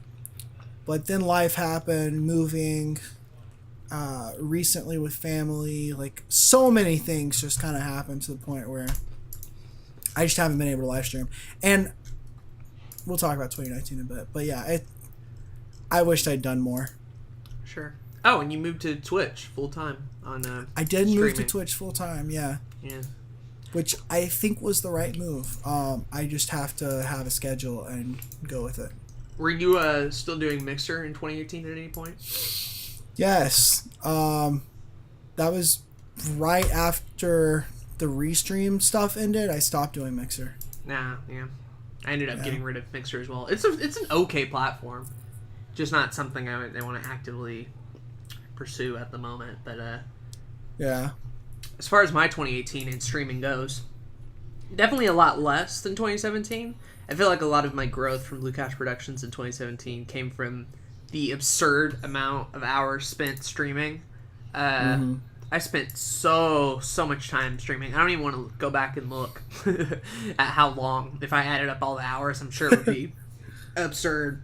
So 2018 kind of took a backseat. At first, it was intentional because I'm like, I'm not going to be doing that many Pokemon streams. There's not going to be a mainline game. There's going to be Let's Go, and I didn't want to stream that. So I'm okay. I did finish streaming Ultra Sun, which I am proud of. I did do a couple of group streams. 100% Orange Juice, I believe we did at some point. Maybe. Yeah, it was 2018. I'm pretty sure. Okay. I did a lot more Twitch streams. I became an affiliate toward the end of last year and did fuck all with it. Because that's the other part of streaming, is because of all the moving and the college, I have not had a good enough source of internet to stream. Fine enough to upload, fine enough for browsing, fine enough for YouTube, but not as good as I had in 2017, which meant that streaming got a lot harder for me because already it was kind of like on the edge. Depending on who watched it, the quality would kind of be up in the air. But now it's so much harder. I have Ethernet in here, and it took like all day today to upload a 30-minute video. I don't know what the fuck's going on. But we switched from like Charter to AT&T or whatever, and it has not been nearly as good. Even though like the router's like one room away and have an Ethernet cord plugged up, it has not been great. So kind of out of my control there, but streaming kind of took a backseat at first intentionally, and then later into the year, like I just couldn't as much. Right. I still want to do it for sure. It'd be a lot of fun to continue to stream and hang out and do game stuff, and I do plan on doing it in 2019. I didn't cancel it or get rid of it. It's just going to be a challenge finding time to do it and finding good internet to do it, basically. Right. It's hard. It's hard to be a full-time streamer, especially when you're also making videos. Right. And life. And right? I came to the conclusion, too, especially with the discussions that we had on this podcast about, like, watch time, the discussion we had about, like, algorithmically how streams affect your channel, and me also coming to the decision that I'm not a full-time streamer, nor did I want that to be my legacy at all, meant that streaming was huge in 2017 to me. It was a core pivotal part. Now it's just kind of like a side thing that I do whenever, and I'm sure some people are disappointed in that because a lot of people found me through streaming, but like on the other hand, like creatively I had to do that. Right. It is the same thing for me. 2017 I actually streamed more than 2018. I streamed way more in 2017. And I wanted to do more in 2018. But like if I was just streaming, like I would have killed it.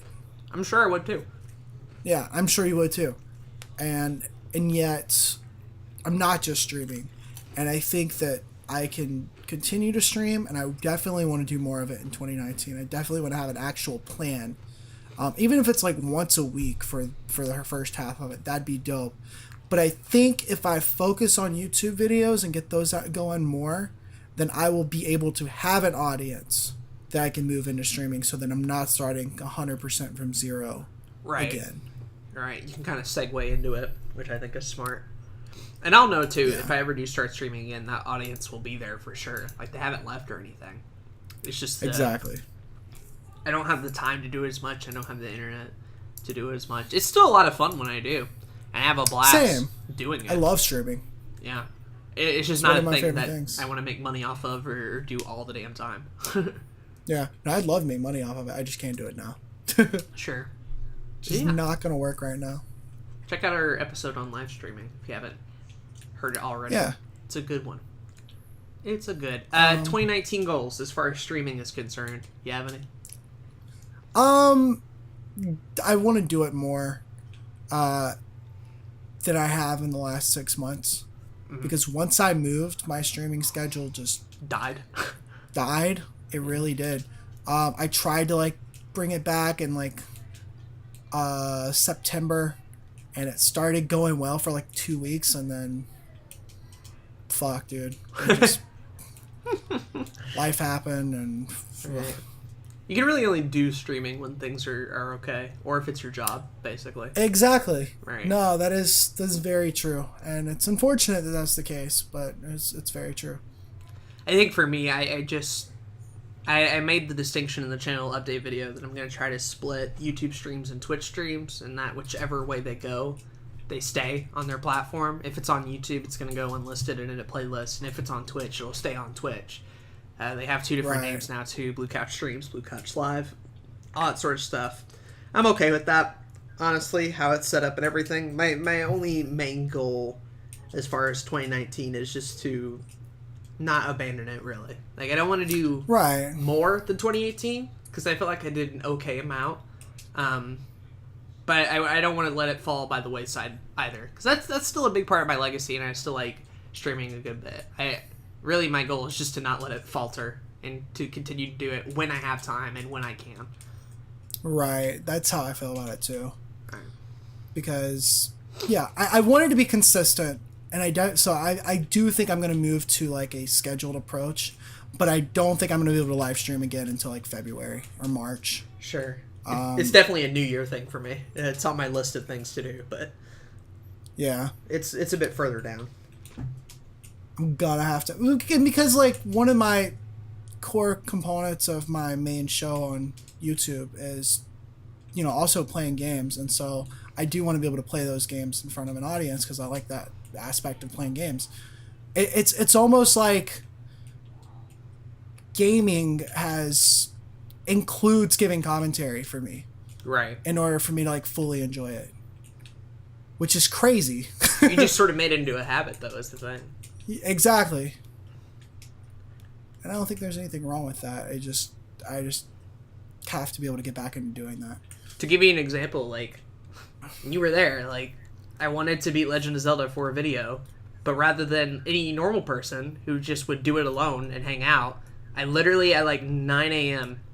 got into the VC, told everybody on Discord I was doing it, and then literally talked to people while I was playing the game. Not for content or anything. Not for Let's Play. This is me casually enjoying a game, and yet here I am in a Discord call, like, commentating my way through it, basically. And not even for content, but at all. So, yeah, I'm like that 100%. I'm glad I'm not alone. For sure. Even when I'm casually enjoying a game, I can't just sit down and just enjoy it. I gotta do something with it, basically. So, for sure. Yeah. Oh, I did want to mention, too, before we moved on to the YouTube channel, Aden on Anchor is a thing I'm going to be doing in 2019. Oh, yeah. And basically, in 2018, it was just sort of, like, trying to do it daily, but not really, because I didn't have time for it.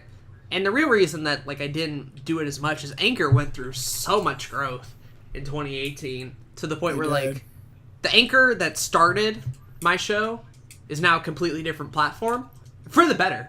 But that means that I have to adapt the show to that platform now, basically. Right. And so I will be doing Aden on Anchor in 2019, but it won't be daily. It'll be weekly, and it'll be like 30 minutes instead of just like 5 2-minute chunks or whatever. I don't know. Anchor was weird back then. They've gotten a lot of stuff figured out, but I do want to do it as far as this podcast concerned. It's going to be my one solo podcast for 2019. And I'm actually really excited about it. I'm looking forward to it. If I can get one a week out, that's sort of my goal, along with this podcast here. Nice. That'll be dope. Yeah. And I would love to do something like that at some point too. All right. Because I started doing something a little bit around the same time, and it just didn't go anywhere. As far as podcasts go, I think I'm completely okay with just sticking to this podcast right now. This is the only co-op one I'm actively doing, so let that say something to all you listeners here. You pushed us through to making this our only active podcast, so thank you all for listening. And, Definitely. We hope you enjoyed 2019's episodes as well. Yeah, do we want to talk about that before we talk about the YouTube channels? Sure, let's go ahead. I was going to save it, but fuck it. Let's go. So, another YouTube podcast has gone through some massive changes this year. Yeah. Mainly because it just started last year, right? Yeah. At the very end. So, the majority of this podcast life has been this year. That's... man. Crazy, right? Yeah. Fucking crazy. I didn't think we spent that much time on it is the thing. Yeah. But we absolutely have, you're right. When we hit episode 30, like, a while back ago, Yeah. which is so huge to me, man. I can't tell you how much of an impact that had on me to realize that we did 30 episodes of this podcast at an irregular but somewhat consistent pace for a year, talking about YouTube shit. And and to think that Pretty wild. it started out as an idea of me casually mentioning it in Discord, and then like coming up with the assets, and then recording that first episode, and realizing how much shit has changed from episode 0 about should you start a YouTube channel in 2017 to now. And man, I'm actively proud of this podcast. Like each time I do one, each time we do an episode, hearing questions, listening to audience feedback, seeing that they actually get good views on YouTube and they do even better on like podcast platforms. Like this podcast is actually having an impact on people. I've never had that happen before with the podcast. People are listening. That's absurd. Every day I'm continually impressed by the advice that we give, the people that we help, and how we're still doing this a year later with over like 30 episodes in our belt and an audience that listens almost every time. I'm so grateful. Exactly. Yeah. No, I mean, I 100% agree. It's been it's fun doing these. Right. Like, I haven't gotten old yet. It hasn't. Like I said before, like it's extremely cathartic to just like sit here and talk about YouTube and like not only like what's going on in our lives about it, but like talking about like how you can improve and the things that we've learned along the way, because that's really what it is. It's helping people with our experiences. That's why we talk about our experiences so much, because they matter. A lot of people don't talk about those things. They're just like, yeah, make some good thumbnails and some good titles and upload consistently and call it a day. Be a successful YouTuber in no time. All right. Yeah. I love that we every week are able to get into the nitty gritty of like stupid shit like quality versus quantity. Like no one should actively spend an hour of their time talking about that shit. But yeah, we did, right? And we got a lot of good insight from that. Like no one should spend 3 hours talking about podcast in a podcast episode. But we did that this year, right? Yeah. No one should spend an hour and 41 minutes telling you why sub for sub is bad. That can be summarized in one fucking sentence. But like the insight that we got into YouTube culture and how that pans out and why people do it and alternatives and shit, like we did some good there. Like we put back into the world. It wasn't just about like me and you sitting down to do a podcast. It wasn't about me and you wanting to get like a super successful podcast. It was about like, let's take what we've learned. Let's take the shit that we've dealt with and give back to people. And I think we did a really good job at that. I agree. I agree. I feel like, I think I've said it before, but I feel like this podcast is like a documentation of two guys that want to be successful on YouTube and like how it's going with that. Mm-hmm. Like every single step you kind of hear along the way. The reason we do Your Week on YouTube is so that you hear about, every single little thing. Right.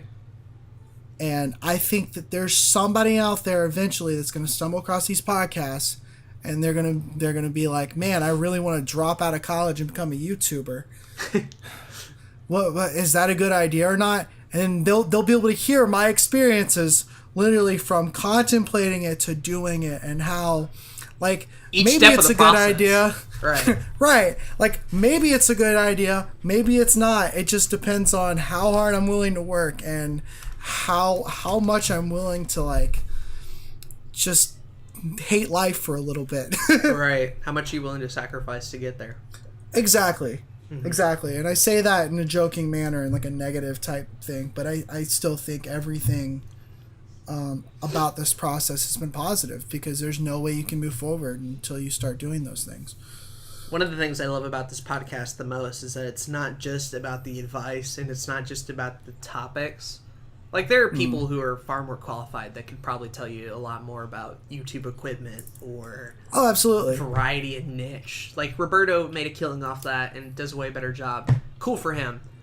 But the other aspect that makes our podcast not only unique, but also serves as sort of an extra layer of value is what you just said there. The fact that you get our experiences from where we're at. I think we have a unique perspective where we do a podcast like this consistently enough, and you get to hear it from two small channels that haven't made it big yet, right? Right. These aren't two YouTubers who have made it big and are using a podcast just sort of to coast off into the sunset. This is a podcast on the ground floor telling you about all the shit we have to deal with from like day 1 to day 300, right? Mm-hmm.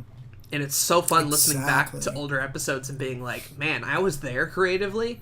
Look where I'm at now. Like, you're right. It very much is like an active archive of all the shit we've had to deal with from 2017 to 2018.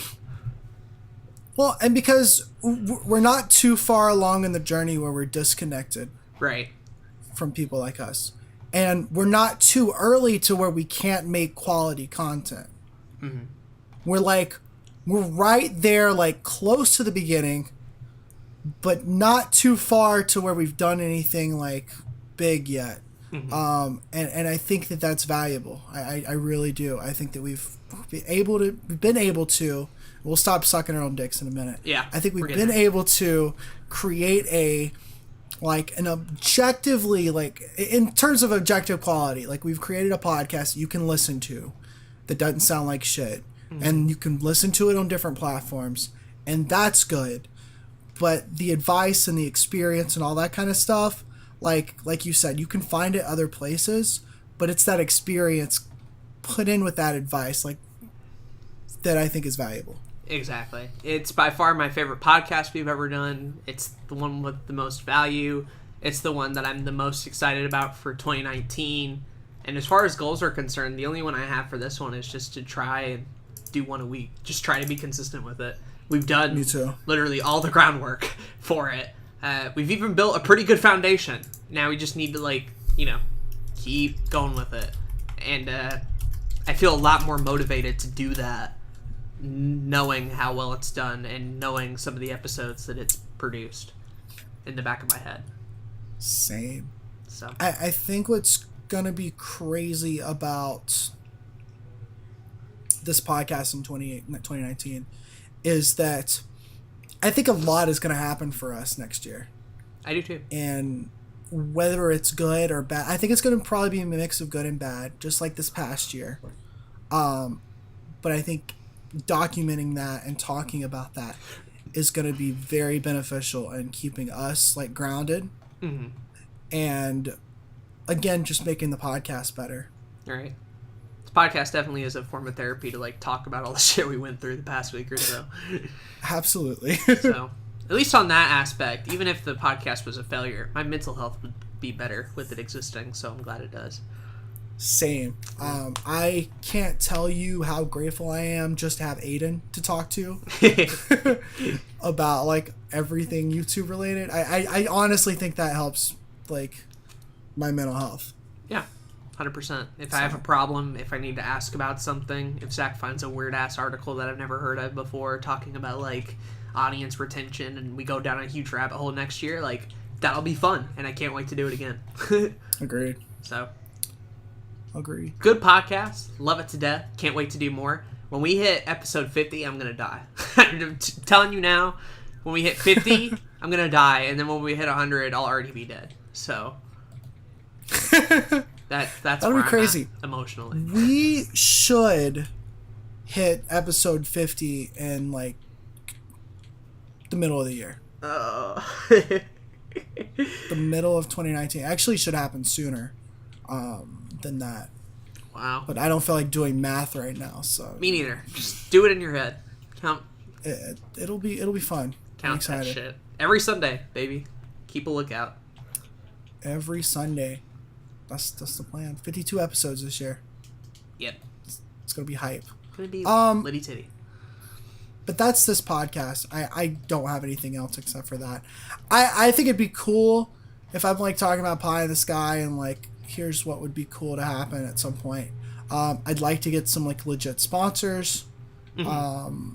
The way that Anchor works, you can actually make money off of this. So like if we make it like $15 this year, that'd be dope. Right.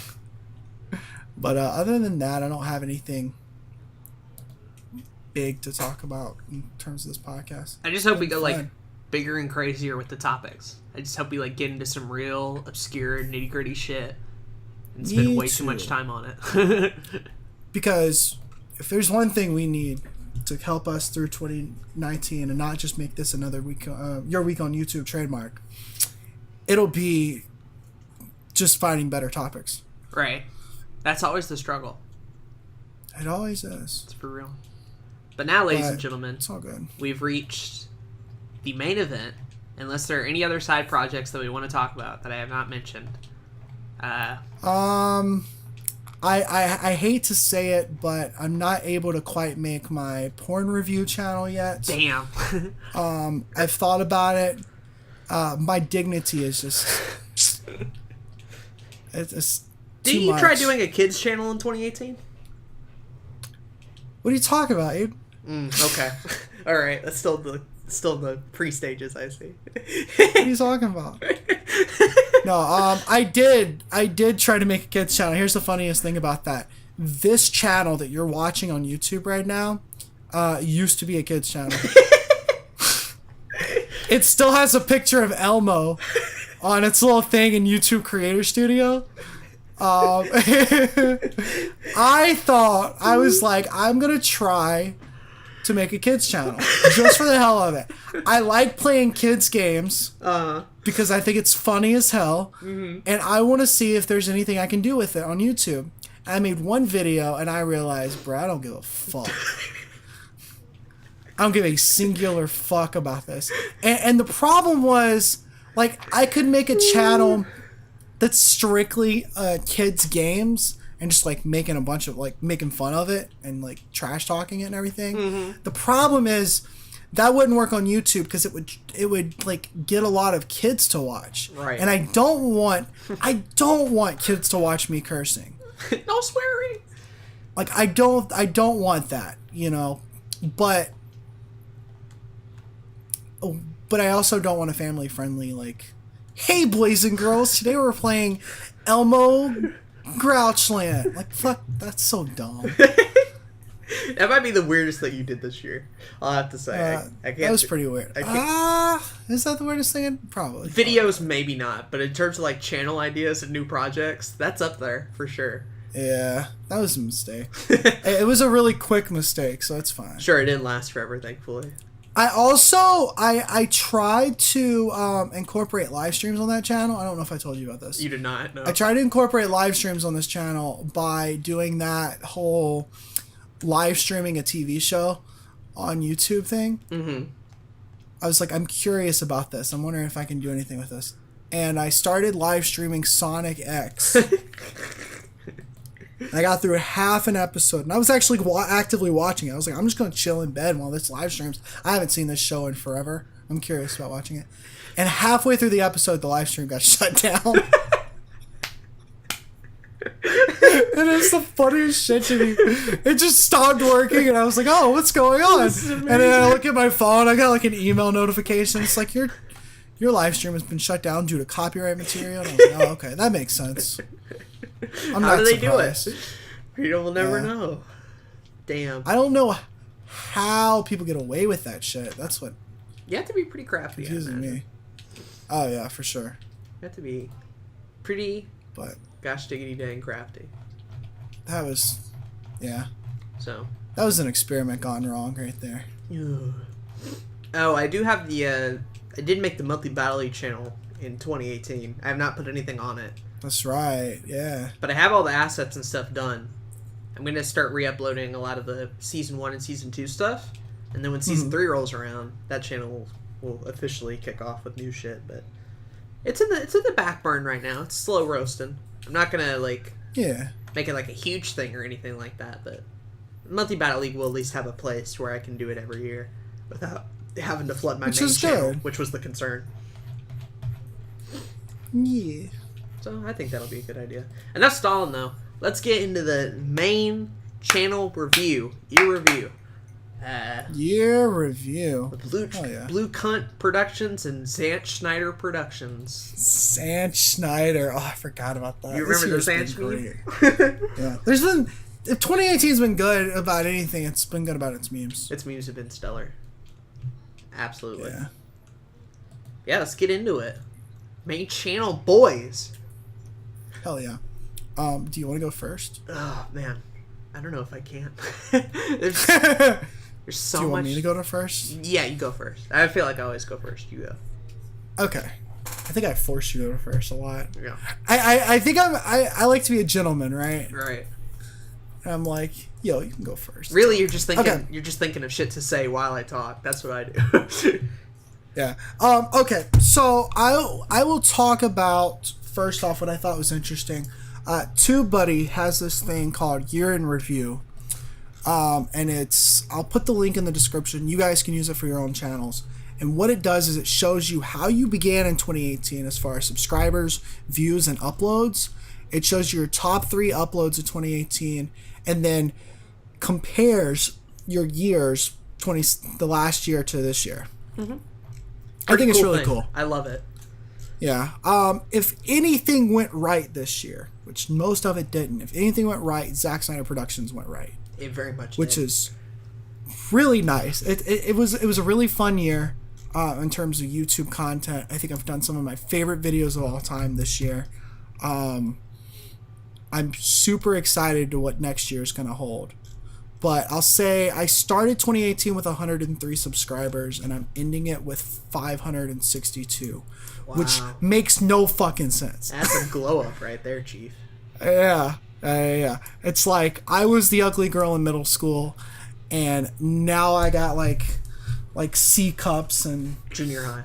Everybody, yeah, in junior high, everybody's loving me. You know. Now you're hot stuff. Yeah.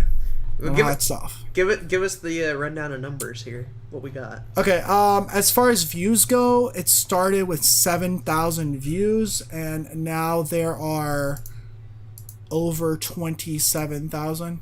Wow. I think it's at almost 30,000 actually. Again, crazy. And videos uploaded, which I think is the most interesting thing.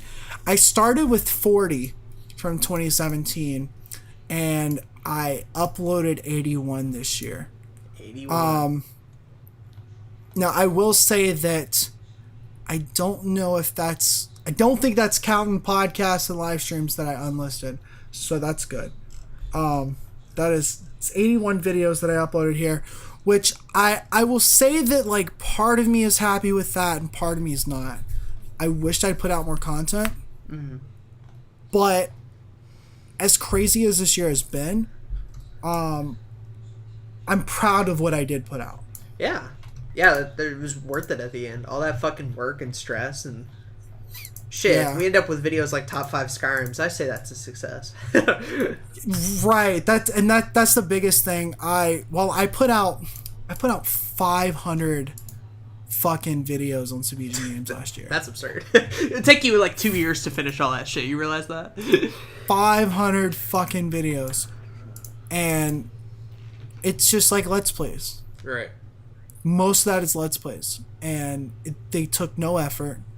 Half of that's probably Binding of Isaac Let's Plays, which took 0 effort for me. I just had to wake up and play a game. Every single video that is live on my channel right now took effort this year. Yeah. And I'm proud of like most of it, which I'm really happy about. I've said this before, but I'll say it again. Like, the Zach of 2016 versus the Zach of 2017 was already kind of like a big glow up. You somehow managed to do it again for another year in a row. Or like 2017 Zach content wise compared to 2018. So fucking good. Even on the Zack Snyder stuff. Not even counting like Sabijan Games stuff you were doing. Right. Like strictly Zack Snyder Productions from 2017 to 2018. Those earlier videos to those newer ones. Shit. We went from like recap and podcasts on that channel to like 23 fucking episodes of Your Everyday Nerd. Hey, 29. 29? Fuck. Yeah. Damn. It's crazy. Yeah. And some of those are some bangers, I think. A lot of them are. A lot of them are really good. You Thank kicked a show off the ground. Like, how many people can say they've done that before? Yeah, that's what's crazy. Because I was proud with some of my other videos I put out this year. My Pokemon waifus is my favorite. Mine too. It's still unlisted, unfortunately, but it's my favorite. Top 5 Skyrims is right behind that. And then I did some other like video essay type stuff that I liked. I put out Nintendo the History episode 1 again. Clean. That's funny. I really like how this video turned out. It's just that I don't know. My main focus of this channel in 2019 is putting my show Your Everyday Nerd out. Almost every day of the year. Yeah.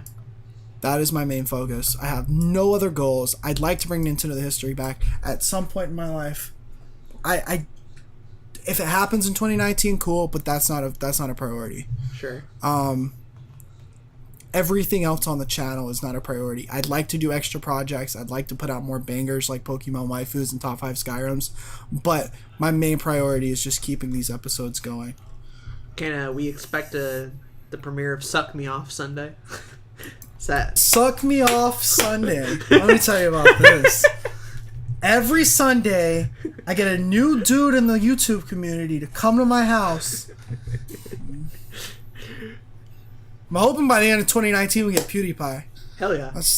Yeah, you know. That's the goal. That's the dream. That's the goal. Yeah. I do want to add a Sunday slot. I do have plans to add a Sunday slot in the end of February.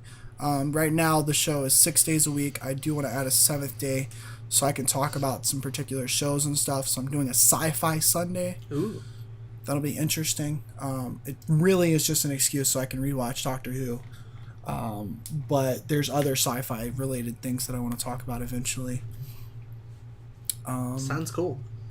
Yeah, and then number 100. That video is going to be special, so I'm hyped for that.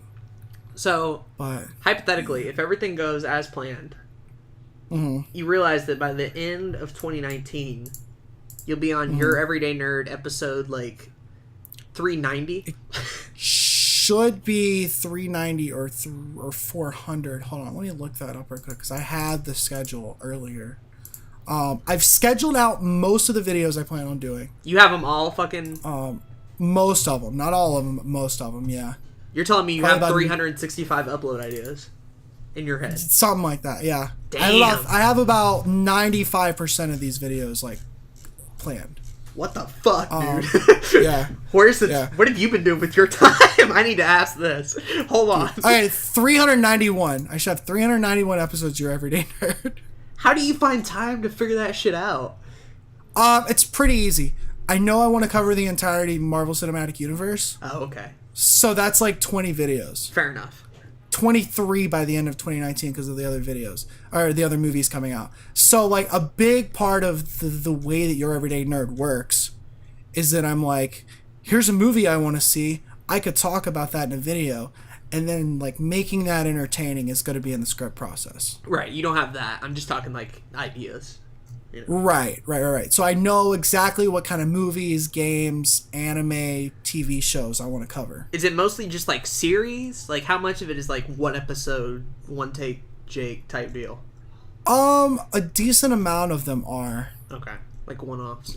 It just depends. Yeah, because it's like I want to cover seasons of different TV shows, and if I finish a season of like like I just talked about Seinfeld in a video, but I want to return to that and like talk about the actual seasons. And if I get through a couple seasons and feel like I can't really say anything different here, then I'll just like watch the show casually and take it off the schedule. So some of this is tentative, but like I know I could do 12 videos on Doctor Who in 2019 because of all the seasons. Wow. And that's just the newer seasons. Like I know that I could do that. It wouldn't be hard. Now, I'm not going to do every season in 2019 because I want to balance it with other content. But, like, theoretically, I could. Hypothetically, if you need the slot, there's an option there. I guess it's easier, too, because each day has a theme. So you're kind of able to just plan for each day and then go from there. Exactly. Exactly. That makes sense. Some episodes are going to be more involved. Like, I want to start watching Oscar Best Picture nominees from every single year. Mm-hmm.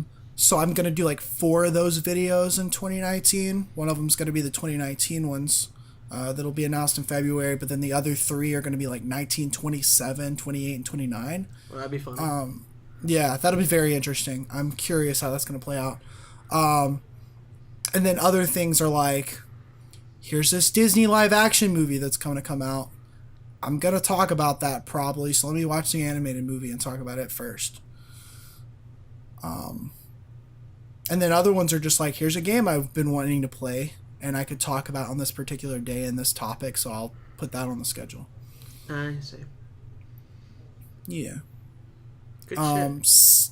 Yeah, some of these have like themes to them. I still need to like figure out titles and all that, but I figure I'll get to that when I write the script. Right. That's just crazy to me that you already have like the whole year. I'll get into mine later, but I have like 3. Yeah. I have 3. That's all. Yeah, I feel that. Wow. Yeah. I feel like the way that when I thought of Your Everyday Nerd and the concept and like tried to figure out how I'm gonna do this, like I had like very simple goals. Number 1, like find a way to make a show that I can make creatively fulfilling. Every single episode I can make whatever jokes I want. I can do whatever editing things I want. I can make it bigger and better. Number 2 was find a way to cover as much shit as I want to. And since every single day is a new topic, like I'm able to do that. And then number 3 was like, please the algorithm. Right. Here's a show every single day that people can watch all the way through. Different little things that'll hopefully entice them to watch all the way to the end. And that'll please the algorithm. It'll be fun to marathon certain like eras or seasons, if you will. To like I'm sure. I haven't done that yet, but I want to wait till like, we get to like 50 or something like that, and I'll be like, I'm gonna marathon through this, see what's going on. That'll be interesting. Yeah, it's a very marathonable show too. The format of it really makes it easy from like one to another. Thankfully. Yeah. And that's why I'm doing like different series. Like once I get through the entire Marvel Cinematic Universe, if somebody finds my video on Thor: The Dark World and me shitting on that, they'll be like, hey, this guy literally did another 20 videos that I'd be interested in. And that's probably like the best part of like Your Everyday Nerd is seeing how it's transformed the channel page.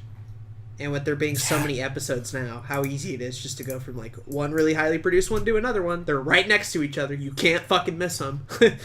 Yeah. Right. That's what I've really enjoyed.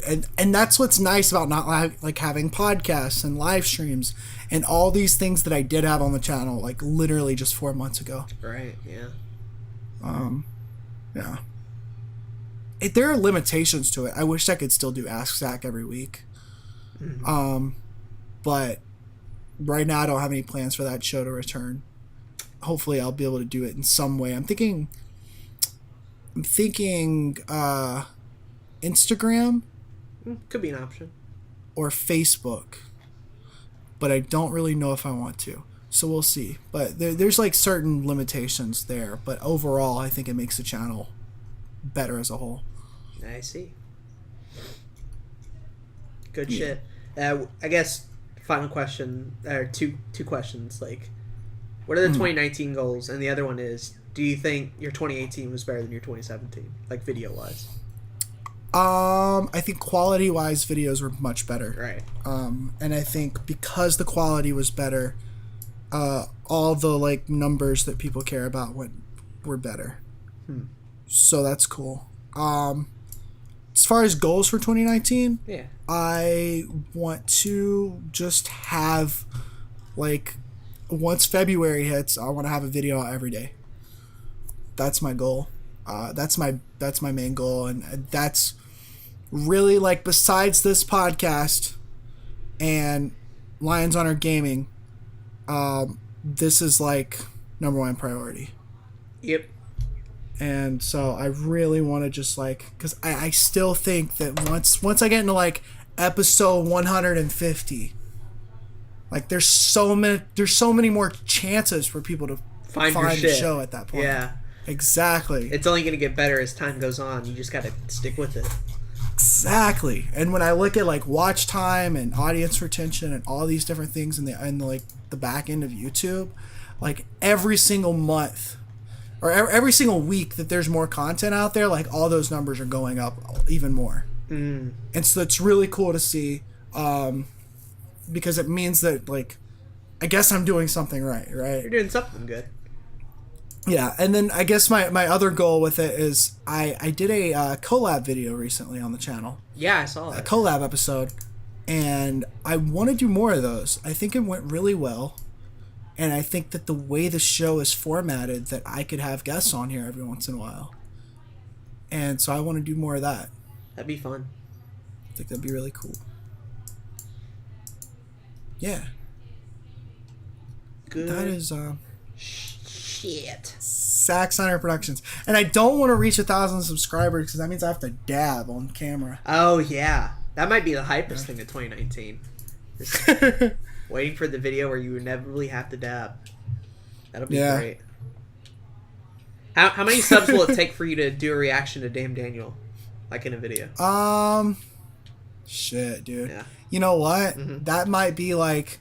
I think that the day that I do dab on camera will be like an episode that's just ridiculously dumb. And so I think I'm just gonna, like, do, like, some really... Yeah. It's not gonna be like a small thing where I just, like, do it at the end of a video. I'm gonna, like, make it its own thing, and it probably just gonna have, like, a bunch of dumb memes, and just, like, go there with it. That'll be good. I think that'd be funny. Kind of hype it up in people's heads. The dab is coming. Yeah, maybe do maybe do an episode on Vine. Ooh. I got a lot of wacky video ideas for this show that I think are gonna be funny, so I'm excited for that. See how they turn out. Yeah. Yeah, I can't wait, man. It's been a wild ride so far, and I've loved a lot of your Everyday Nerd, and I can't wait to see it go even bigger and better places. I appreciate it. I'm excited too. Yeah. Alrighty. What about Mr. Blue Couch Productions? Blue Clitoris Productions. Orange Futon Productions over here. Red Armchair Incorporated. I want spinoff channels from you at some point. I don't have time for that, number one. Number two, if I did, I would build it like a Marvel Cinematic Universe of, like, each channel would have its own, like, standout video, and then they'd all come together on Blue Couch Productions and form, like, a team. And, you know, I'd expect nothing less. Yeah. And then Purple Love Seat Productions would be Thanos in this scenario, and they would come to rule over the other furniture-based YouTube channels, and they all have to, like, come together and try to stop them, but they don't make it, unfortunately. Thanos Love Seat. Thanos Love Seat, yeah. You've heard of Thanos Car. Now get ready for Thanos Love Seat, baby. I'm hype. I am so hype. Anyway, enough stalling. That's all we do on this podcast is stall. Swear. Solid. I'm more of a never mind. It's a bad joke. I knew where it was going to, so I'm glad you cut it off. I knew immediately where it was headed. So my 2018, do you remember the first video that I put in 2018? 2018. Did you do a New Year's video? Because I did. That was my second one. Okay. The very first video of 2018. Boy. Was it a dumb video? Yes. Fuck. It's only 2 minutes long. 2 minutes and 47 seconds. I can't remember. The amazing bronze dagger. Boy. Oh yeah, that's right. That- It was like an old like Aden video. Yeah. I don't know why I started the year off with that. It was because I was going to do daily uploads, and I didn't have an upload for today. Yep. So I'm like, let me re-upload the amazing bronze dagger. And I still like that video. I'm glad it's up on Blue Couch Productions for people to watch. Because it is the perfect amount of cringe and bullshit in there. It's pretty good. To give you an idea, 2018, in the channel update video going into 2018 plans, I made the stupid claim that I was going to do daily uploads, everybody. Me too. And Me too. that did not pan out well. Hardly at all. It worked for a couple of days, but then right around January was when that first move started. So in order to fill time, I had to do a Let's Play of something. And I had, this old Kirby Superstar Let's Play from the Duper Brothers that was on there. So through the month of January, you got 8 episodes of Dupa Aden playing Kirby from, like, his high school years, for some reason. Looking back on it, kind of a weird thing to do. Yeah. But I know why I did it was to get content out there, so... It wasn't bad commentary from what I watched. No, so. It's very similar to what I do now, which is why I put it up there in the first place. Yeah. Just in an earlier incarnation, if you will. That was my first ever finished Let's Play I ever did. And now it's on Blue Couch Productions, which is cool. After that comes one of my favorite videos. Probably my favorite in the first half of 2018. Blue Couch Reviews F-Zero. Do you remember that video? Mm-hmm. I agree. Yeah, that's one of my favorite videos you did last year. Yeah, I said I was going to do another one. I finally did. I put a lot of work into it. The editing was good. My favorite part is that little music montage, like in the middle. Yeah. That was really cool. Just for no reason, I'm like, fuck it. Let's just do a little montage dealio. And I did, and I had a lot of fun. It was 23 minutes long. I talked about F-Zero for a good while. I loved that video. It didn't do as well. It did like 31 views, and amazing. And then that led to the F-Zero playthrough, which was fun. The Shovel Knight playthrough with Kyle, my first co-op project. 500 miles. Oh boy. That video's, I remember that. That video's a treat. The big theme of my 2018 was just releasing older videos, so we get that. Memes? We get What News, What News bloopers, a lot of older shit. Good shit, but a little older shit. And then that led into the Mario Odyssey Versus, which is my favorite Let's Play of 2018. Sorry, Lions Thunder Gaming, but this series is fucking amazing. I'm so glad I got it done. Jay was worrying me to death. I'd been like, I'm never going to get this fucking series finished. It's going to be like Twilight Princess Versus. It'll just sit in purgatory forever. But I finally did it. So that was great. Monthly Battle League Season 2 went pretty well. I enjoyed that a lot. I did an 807 Pokemon Quiz Challenge, which for some reason has 108 views. And it's just an hour of me filling out Pokemon quizzes. I watched that. Why did it do so well? I watched the entirety of that. I watched it while I was like, I don't even remember what I was doing. But I watched the entirety of that. Fuck, dude. It was interesting. Enough. Top 5 Pokemon Forest was a great video. And that one came at a real shitty time, too, with the Taco Bell thing being over. Like, I really needed to create something. And that Top 5 Pokemon Forest video came out at, like, just the right time. Yeah. And me and Ethan... That was another one of my favorite of yours. Learned a lot through that video. But that's probably, like, the F-Zero review was the first good video of 2018. And then the Top 5 Pokemon Forest was number 2. As far as new stuff is concerned. Right. And then the third big one, the other big daddy, is the Great Pumpkin Charlie Brown review. Yeah. So those another good one. Those 3 videos right there had the perfect mix of like production values, humor, insight, and none of them were like too long at all. And all of them used my camera in some way too, which is an interesting note. I think all of those had DSLR footage and not just webcam shit the entire time. I think what my favorite thing about your 2018 compared to your 2019 or 2017, what am I saying? Is that you started going into scripted content, you started going into more produced content, you started being more creative, right? Which was what I appreciated from your year. Yeah, in the midst of like 30 Let's Plays being finished. Yeah. The actual production stuff was better this year. I will say that. Right. and that's something to note about both of us. Like, we went into 2018 like fully prepared to still do like Let's Plays and stuff. Yeah. And to do like all these different things that we'd been doing for years. And by the end of it, it wasn't even like that anymore. Yeah. So in many respects, like 2018 was also a transitional year for us. Yeah. I felt like this was the last year of variety on Blue Couch Productions, where the channel had started out on Let's Plays and midnight vlogs and questions on the couch and random live streams and Samurai Jack recaps, LOL, highly produced videos, all this sort of stuff. And then by the end of the year, of this year, like, I finished the last Let's Play. They're all moving to Lines Honor Gaming. Midnight Vlogs ended up getting canceled. Streams are going to be unlisted. Monthly Battle League has its own channel.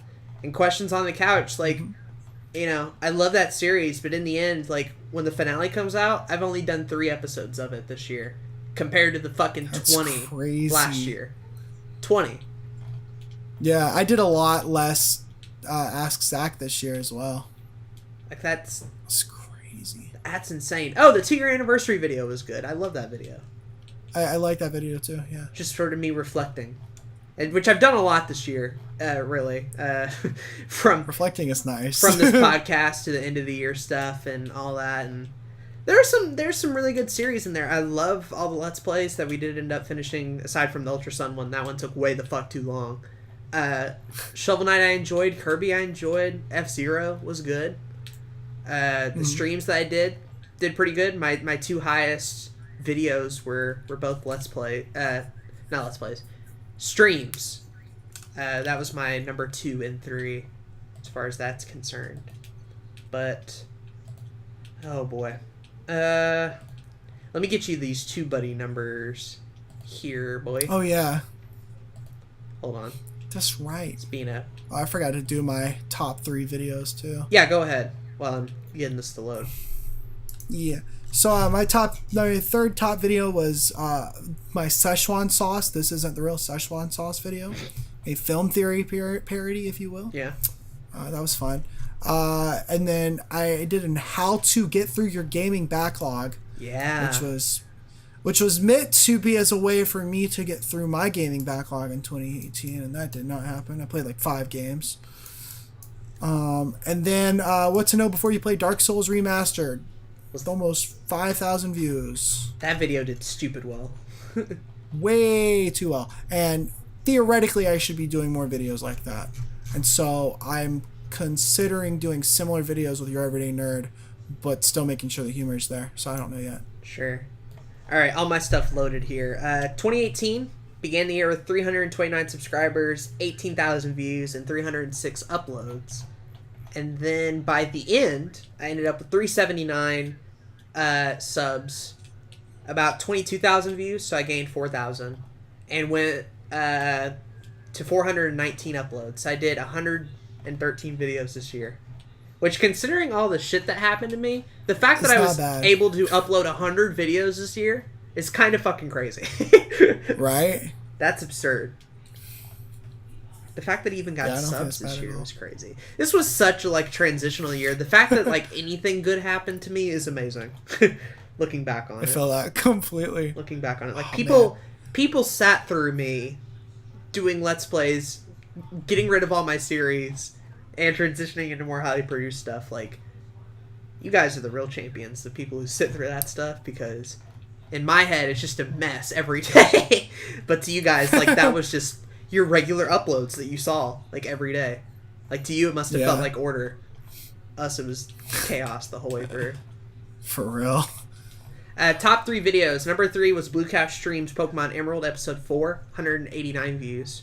Number 2 was Blue Couch Streams Pokemon Emerald Episode 5, 191. And then number 1, for some reason, is Amazon Fire TV Gaming Blue Couch Plays Shovel Knight Episode 8 at 192 views. I can tell you why that one did well. Why? Amazon Fire TV Gaming, people were like searching that. Apparently. It's a good episode. I like the episode. I'm glad it's the number 1. And it's not just a stream, but I don't know, weird choice. I would not have picked that to be my number 1, but it really do be like that. sometimes. It really do be that way sometimes. You're right. So, as far as the two main questions that I asked you, Yes. did I think I did better than 2017? I'm down on myself a lot, but I think the answer is yes. I think the answer is yes. I think you did too. The highly produced stuff is better. The Let's Plays that I did end up doing were better. Less content overall and less streams. But it led me to the series that I'm premiering in 2019, so it's all worth it in my opinion. I think so too. Like I said, I think creatively, you've done some really cool stuff this year, and I'm excited to see how that's going to look in 2019. And I think that quality-wise, I think that you were able to not only make some better videos overall, but also like kind of focus and figure out exactly what you wanted to do. Mm-hmm. I think that's very valuable. Yeah, the fact that I took like 30 series and was able to just nail it down to one thing I want to do is kind of crazy. But we made it. Agreed. We made it. 2018 got me there. I learned so much too in terms of like video editing, thumbnail design, green screen stuff. I learned a lot. Managing your time well, that was a big part. Learning my camera. I learned so much shit about my camera this year. It's unreal. I feel like I'm at least competent at DSLR filming now, which is something I never thought I would say. There's a lot of growth there, you know? And even though it's not going to be my favorite year of Blue Couch Productions, and even though I'll kind of look back on 2017 a bit fonder, by the time 2019 is said and done, I think I'll grow to appreciate 2018 as kind of one of those sleeper years that, like, grand scheme probably doesn't mean a whole lot to a lot of people. But to me, I'll see it as that sort of transitional year, for sure. Which leads us then into 2019. My 2019 plans, as far as Blue Couch Productions is concerned. I have a series. I have the intro done. I actually spent today fixing the intro. I like the new one a lot better now. I'll have to show it to you eventually. Yes. When do you plan on putting that out? So, do you know yet? First episode, the very, very first episode, premieres a week from today as of filming this. January 4th. Okay, so this podcast will be out by then. Wow, really? Yeah. Yeah. I guess I can talk about it then, can't I? Yeah. Shit. If you want to. I've never done it before in a video. Like. Yeah. Okay, fuck it. We'll just go with it since it's already gonna be out by the time it's there. We're filming this on the 28th, 27th, and then into 28th. Basically, the new show I have is called Back to the Video Games, and it's basically a show where I take a look back at all sorts of games, mainly retro ones, but there's also going to be a bit of modern in there, as well as like any other sort of gaming related topics I can fit. Like, let's take two classic games and verse them together. Let's take a look at my favorite games of 2018. How does Smash Ultimate compare to the other Smash Brothers games? Like, what I just told you there were essentially my first 3 videos and that I have planned right away. And so it's going to be taking like gaming related concepts like that and sort of expanding upon them in like 20-minute videos essentially. But a couple of things that are different. The whole look of the show is different. I finally got all the graphics and stuff done for everything. And I mean like everything's different. The lower thirds are different. There's a new link in the description animation. There's a question of the day animation. Zach handed me his subscribe one, but I also added a like button animation on there as well. The overlays are a bit different. Sort of the look of it will be different there. And then the interesting thing about this one, especially compared to your Everyday Nerd, the set of it is actually a green screen setup. So unlike Zach, where he's like filming in front of a bookshelf with like games and media and all that sort of stuff behind it, my entire show is all gonna be green screened. And the main reason for that is because with me going to college back and forth, I'm never gonna have that like primary set at all. But with this green screen here, I can kind of get a lot more done that way, I feel. So it's just sort of super smart. It's thinking ahead a little bit to being like, how much can I do with all of this going into the year? But yeah, I have the lights set up for it. I got the new lens for the camera, the tripod and everything. All that stuff is set. Got the intro, outro. Basically, at this point, all it's left to do is I'm waiting on some lights to come in from Amazon, basically, and a better microphone for my camera. But after that, it's filming. It comes in Saturday, and then I start filming the first 3 episodes. And the first one will come out on Friday, hopefully. So that's the plan. That's hype. As of now. At the moment, it's a weekly series. I could definitely make it daily, but I need to know a bit more about the show I'm making before I make that jump yet. And the only way I'm going to know is by doing several episodes of it. So Completely. I'm the type of guy where I can't plan this much stuff. I've done a lot of planning for Back to the Video Games, but the majority of like the feel of the show, I guarantee you, is going to like come down to the decisions I make on filming day, basically. Mm-hmm. So that's where I can really like dig a bit deeper into it. But like the foundation is there. And I can't wait to actually premiere it the first week of January. I hope to do 1 a week, and that will be my only series on Blue Couch Productions, was this Back to the Video Games every week, and having that be my main priority over podcasts, live streams, Let's Play stuff, the only series on Blue Couch Productions, and oh man, it's actually going to be a thing in a week. I can't wait. I can't wait. That's exciting. Yeah. I'm super excited for that. I also think it's going to be really cool that like in half a year we can do an episode on like how to make a scripted and like produced video series on YouTube. Like we could talk about that in a podcast episode. Right. It's scary. And that'll be exciting. I'll give you that. I'm used to more off the cuff stuff, and I'm sure I will still be off the cuff, but man, it's a lot more like put together than anything I've ever done before, and that's both scary and exciting at the same time. I'm excited. And the fact that you're going to be able to begin that at the very beginning of the year. Yeah. Like, I wholly believe, like, if you keep up with it, that Blue Couch Productions is going to, like, do really well next year. I think so, too. Especially if this I can year. stick with it. Gosh. Exactly. Especially if I can That's going to be the biggest thing. Right. And, it's the same with me, right? Like, just got to stick with it. Right. And it'll do well. Above all else, like, the podcast stuff can falter, Lions Honor Gaming can falter. If I can at least get Back to the Video Games as like my main show consistently ran, and it's like good, I'm good. Mm-hmm. I'm good for 2019. I'll be happy. That's good. So I'm excited. I'll have to show you see some of the how it's gonna stuff turn out. that I came up with today. Yeah, please do. Show me that after the podcast. Fun boys. I'm sure we're going to talk more about it. Oh, yeah. Afterwards. Yeah, I have questions to ask too, so there's that as well. Sweet. Yeah. But that's it for Blue Couch Productions. I'm super excited for 2019. I can't wait to crush it. Can't wait to get, 50 episodes of it done by 2019 at the very least, if not more. If I decide to take it daily, we'll have to see. Yeah. Can't wait to do Lions Honor Gaming. Can't wait to do the podcast stuff, Monthly Battle League. I'm ready. I'm done reminiscing. I'm done talking about what a shitty year this was. Same. This is the last time Holy I have shit. to talk about 2018. You realize that? This is the last commitment. Yeah, I got 2 videos planned that I'll be talking about. That'll be a Sunday video where I talk about like the best things, my favorite things of 2018. And then one where I talk about like disappointing shit 2018. But they'll be out by the time this podcast is out. They'll be out by the time this podcast is out. So yeah, We are done with 2018, everybody. I'm so I'm excited. happy. That is, yeah, man. Because this year, boy, oh boy. Boy, oh boy.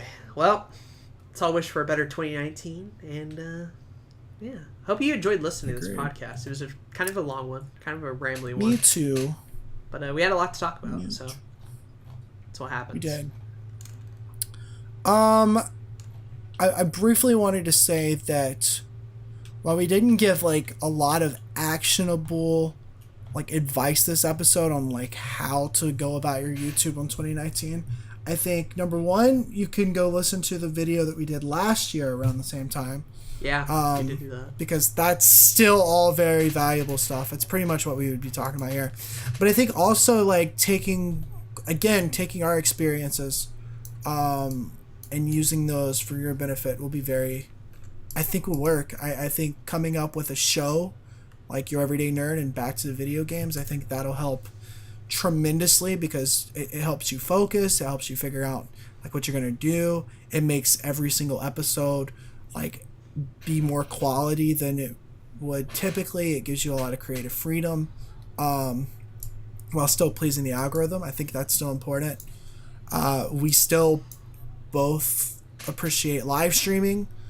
We still both appreciate podcasts, and if you're going to do a group channel, like that's cool too. So I think a lot of the things that we talked about in our own personal experiences can still help you in 2019. Yeah, I agree. Go watch the 2018 video, but just like a couple of things to add to, like, if you want me to give you like big takeaways of 2018, I'll go ahead and do that for you now. Yeah. Number one, like Zach mentioned, going from variety to niche in the long run, I think, is a good idea. It's okay to start out with variety, and if you love doing variety, that's cool. I think with how the algorithm is set up in place, though, your channel will benefit a lot more growth-wise if you function in that niche route, right? And that doesn't mean, like, you know, be boring and do, like, one thing every day. It very much could be your everyday nerd scenario, where Zach gets to do fucking everything under one umbrella. That's still niche. Yeah. You can still do that. But finding a way to take the cluttered chaos of a YouTube channel and turning it into a niche thing, it's a lot of work. It's very tough. There's a lot of creative battles to go under your head. But trust me, that fight is worth it in the end. I think if you want to grow, going more of a niche route is a strategy definitely worth taking in 2018 and 2019 as far as that's concerned. Takeaway number 2, watch time and audience retention. Those are the two big things you got to look out for. How long are people watching your videos? Are they staying? Are they leaving? For how long are they watching? Looking at that data and taking it and analyzing it and being like, how can I improve this, will help you in the long run as a whole. So things like not uploading 2-hour Let's Play videos is a good idea. It may help your watch time, but the audience retention is not going to be good on that. So keep that in mind. Podcasts and Let's Plays, they can work on their own for sure, but if you like get them way too long, it's gonna be a bit harder. Having like a 20-minute or 10-minute video that you can like put out every week that's consistent and nice is gonna help with that a whole lot. But keep those two things in the back of your head as far as analytics are concerned. Those are two goals. More important than subs, more important than views, likes, whatever. Audience retention and watch time. The two big things. Completely agree. What else? Stay consistent if you can. Focus on your health. Don't die this year. Mental health, another big thing. Got to keep in mind. Mental health is super important. Yeah, we're getting better at that. Trying to... Well... Yeah, we're attempting to. Yeah, trying to, right? Yeah. I think that's it. Oh, yeah, and the big one, every year, like, have fun. Enjoy what you're doing, basically. Exactly. If you had fun in 2018 making videos, then the main goal for you in 2019 should just to continue to have fun, because YouTube is a very fun thing. I'm still insanely blessed that I'm able to do this, like, for the most part, and that I've stuck with it, and that I get to make fun videos for everybody to watch, like, every day. That's amazing. So, me too. We lose sight of that a good bit, but me too. In the world we live in, that's actually really cool. I agree. But those are my main takeaways going into 2019 for stuff to watch out for. Yeah, I think the biggest thing is still, like, especially if you've, like, figured out what kind of videos you like to make and you're looking to grow, right? Remember that everybody has a specific journey. And if you're just starting in 2019, then I think 2019 is a great place to just start. Continue to listen to the podcast, listen to our earlier podcasts where we give you, like, tips and stuff on starting a channel and go towards that. But if you're in, like, the growing phases of like we are, narrowing down, like you said, is super important, and paying attention to that audience retention and getting that up. And the way you do that is just by making better videos. Right. And I think that's something that a lot of us forget when we're, like, trying to grow or trying to start a YouTube channel, because all of us are thinking about analytics and all that good stuff, right? But if you pay attention to your content and make it quality, everything else is going to go better. 100%. It really does come down to that. Yeah. The better videos, the better they'll do. Yeah. Weird enough. It's funny that the whole quality versus quantity debate, like, still believe in both, still think both are super important, but if you can get that quality down first, that quantity will come. Yep. You got to work on that before you can get it out. And that was the other tip about, like, staying consistent. Once you found that thing that you enjoy doing, it's a matter of sticking to that grind, and that can be harder than anything. But that journey is 100% worth it the whole way through. Also, keep in mind that, like, live streams and podcasts are still on the rise. They're continuing to grow. There will be probably new trends in 2019 that you want to watch out for. Who knows? Maybe, like, Instagram video will get big. Maybe Facebook will come back from the dead. You gotta watch out for that shit. Mm-hmm. It'll be there, and we'll talk about it day in and day out. But if you're starting out, man, just, like, if you have always thought about making a YouTube channel and never have, do me a favor, like, in 2019, just fucking go for it. Don't care about any preconceived notion. Don't care about any of our advice. Like, if you just want to make a YouTube channel in 2019, nothing would make me happier than you just, like, going for it and letting us know how you do. And we could help you out every fucking step of the way if you let us know. Especially because, like, if you do that, then hands down, you will have done something that you didn't do the year before. Yep. Automatically, your YouTube year will be better this year than last year if you start this year. Yeah. It's funny how that plays out. It's always the hardest to start, man. It's always the hardest to start. Yep. But go out there, create, make something good. Let us know how you're doing. And we'll follow your journey, and you'll follow ours, and it'll be great. So excited. Agreed. Me too. So with that being said, I think I don't have anything else to add. If I do, we'd be here all night. I'm good. I got everything off my chest. So I would say at the end, thanks to everybody that's listened to the podcast in 2018. Mm-hmm.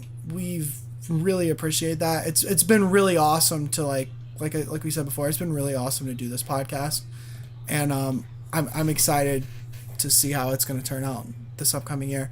But also, if you guys want to help support us, the easiest way you can do that is subscribe, like the videos, listen every single week. If you're on YouTube, if you're on any of the podcast platforms, giving us reviews, subscribing to them, tuning in every week. Again, that helps us. And the next easiest, or the next way that you can help us, it's not necessarily as easy because money, is you can support us financially. There are ways to do that.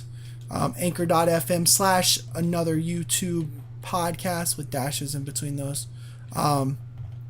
If you're watching on YouTube, you can find the link in the description. Mm-hmm. And if you're on any other platform, they should be in the show notes. So all that good stuff. And then finally, probably the hardest way to do it, I think it's the hardest way because we can hardly do it, is help us come up with ideas. Yep. Leave them down in the comments below. We will read them and take them. New ideas, new podcast ideas, anything that you can think of. If you leave us comments, we will read them in every single episode. And if you give us beefy enough comments that could turn into an episode, like, we'll do that too. Exactly. I think we're going to try to get some, like, more interesting episodes out there this year. I'm excited about that. We promise next episode will be an actual topic, and we promise we'll read your comments for the next one. I know we didn't do that this time, but yes, toward the end of the year, we would like to be reflective and everything. Going into 2019, next episode, expect like an actual topic and reading your comments. So for us to do that, you got to leave us some comments down in the YouTube comments. Ask us some questions. Tell us some topics. Tell us your YouTube in 2018.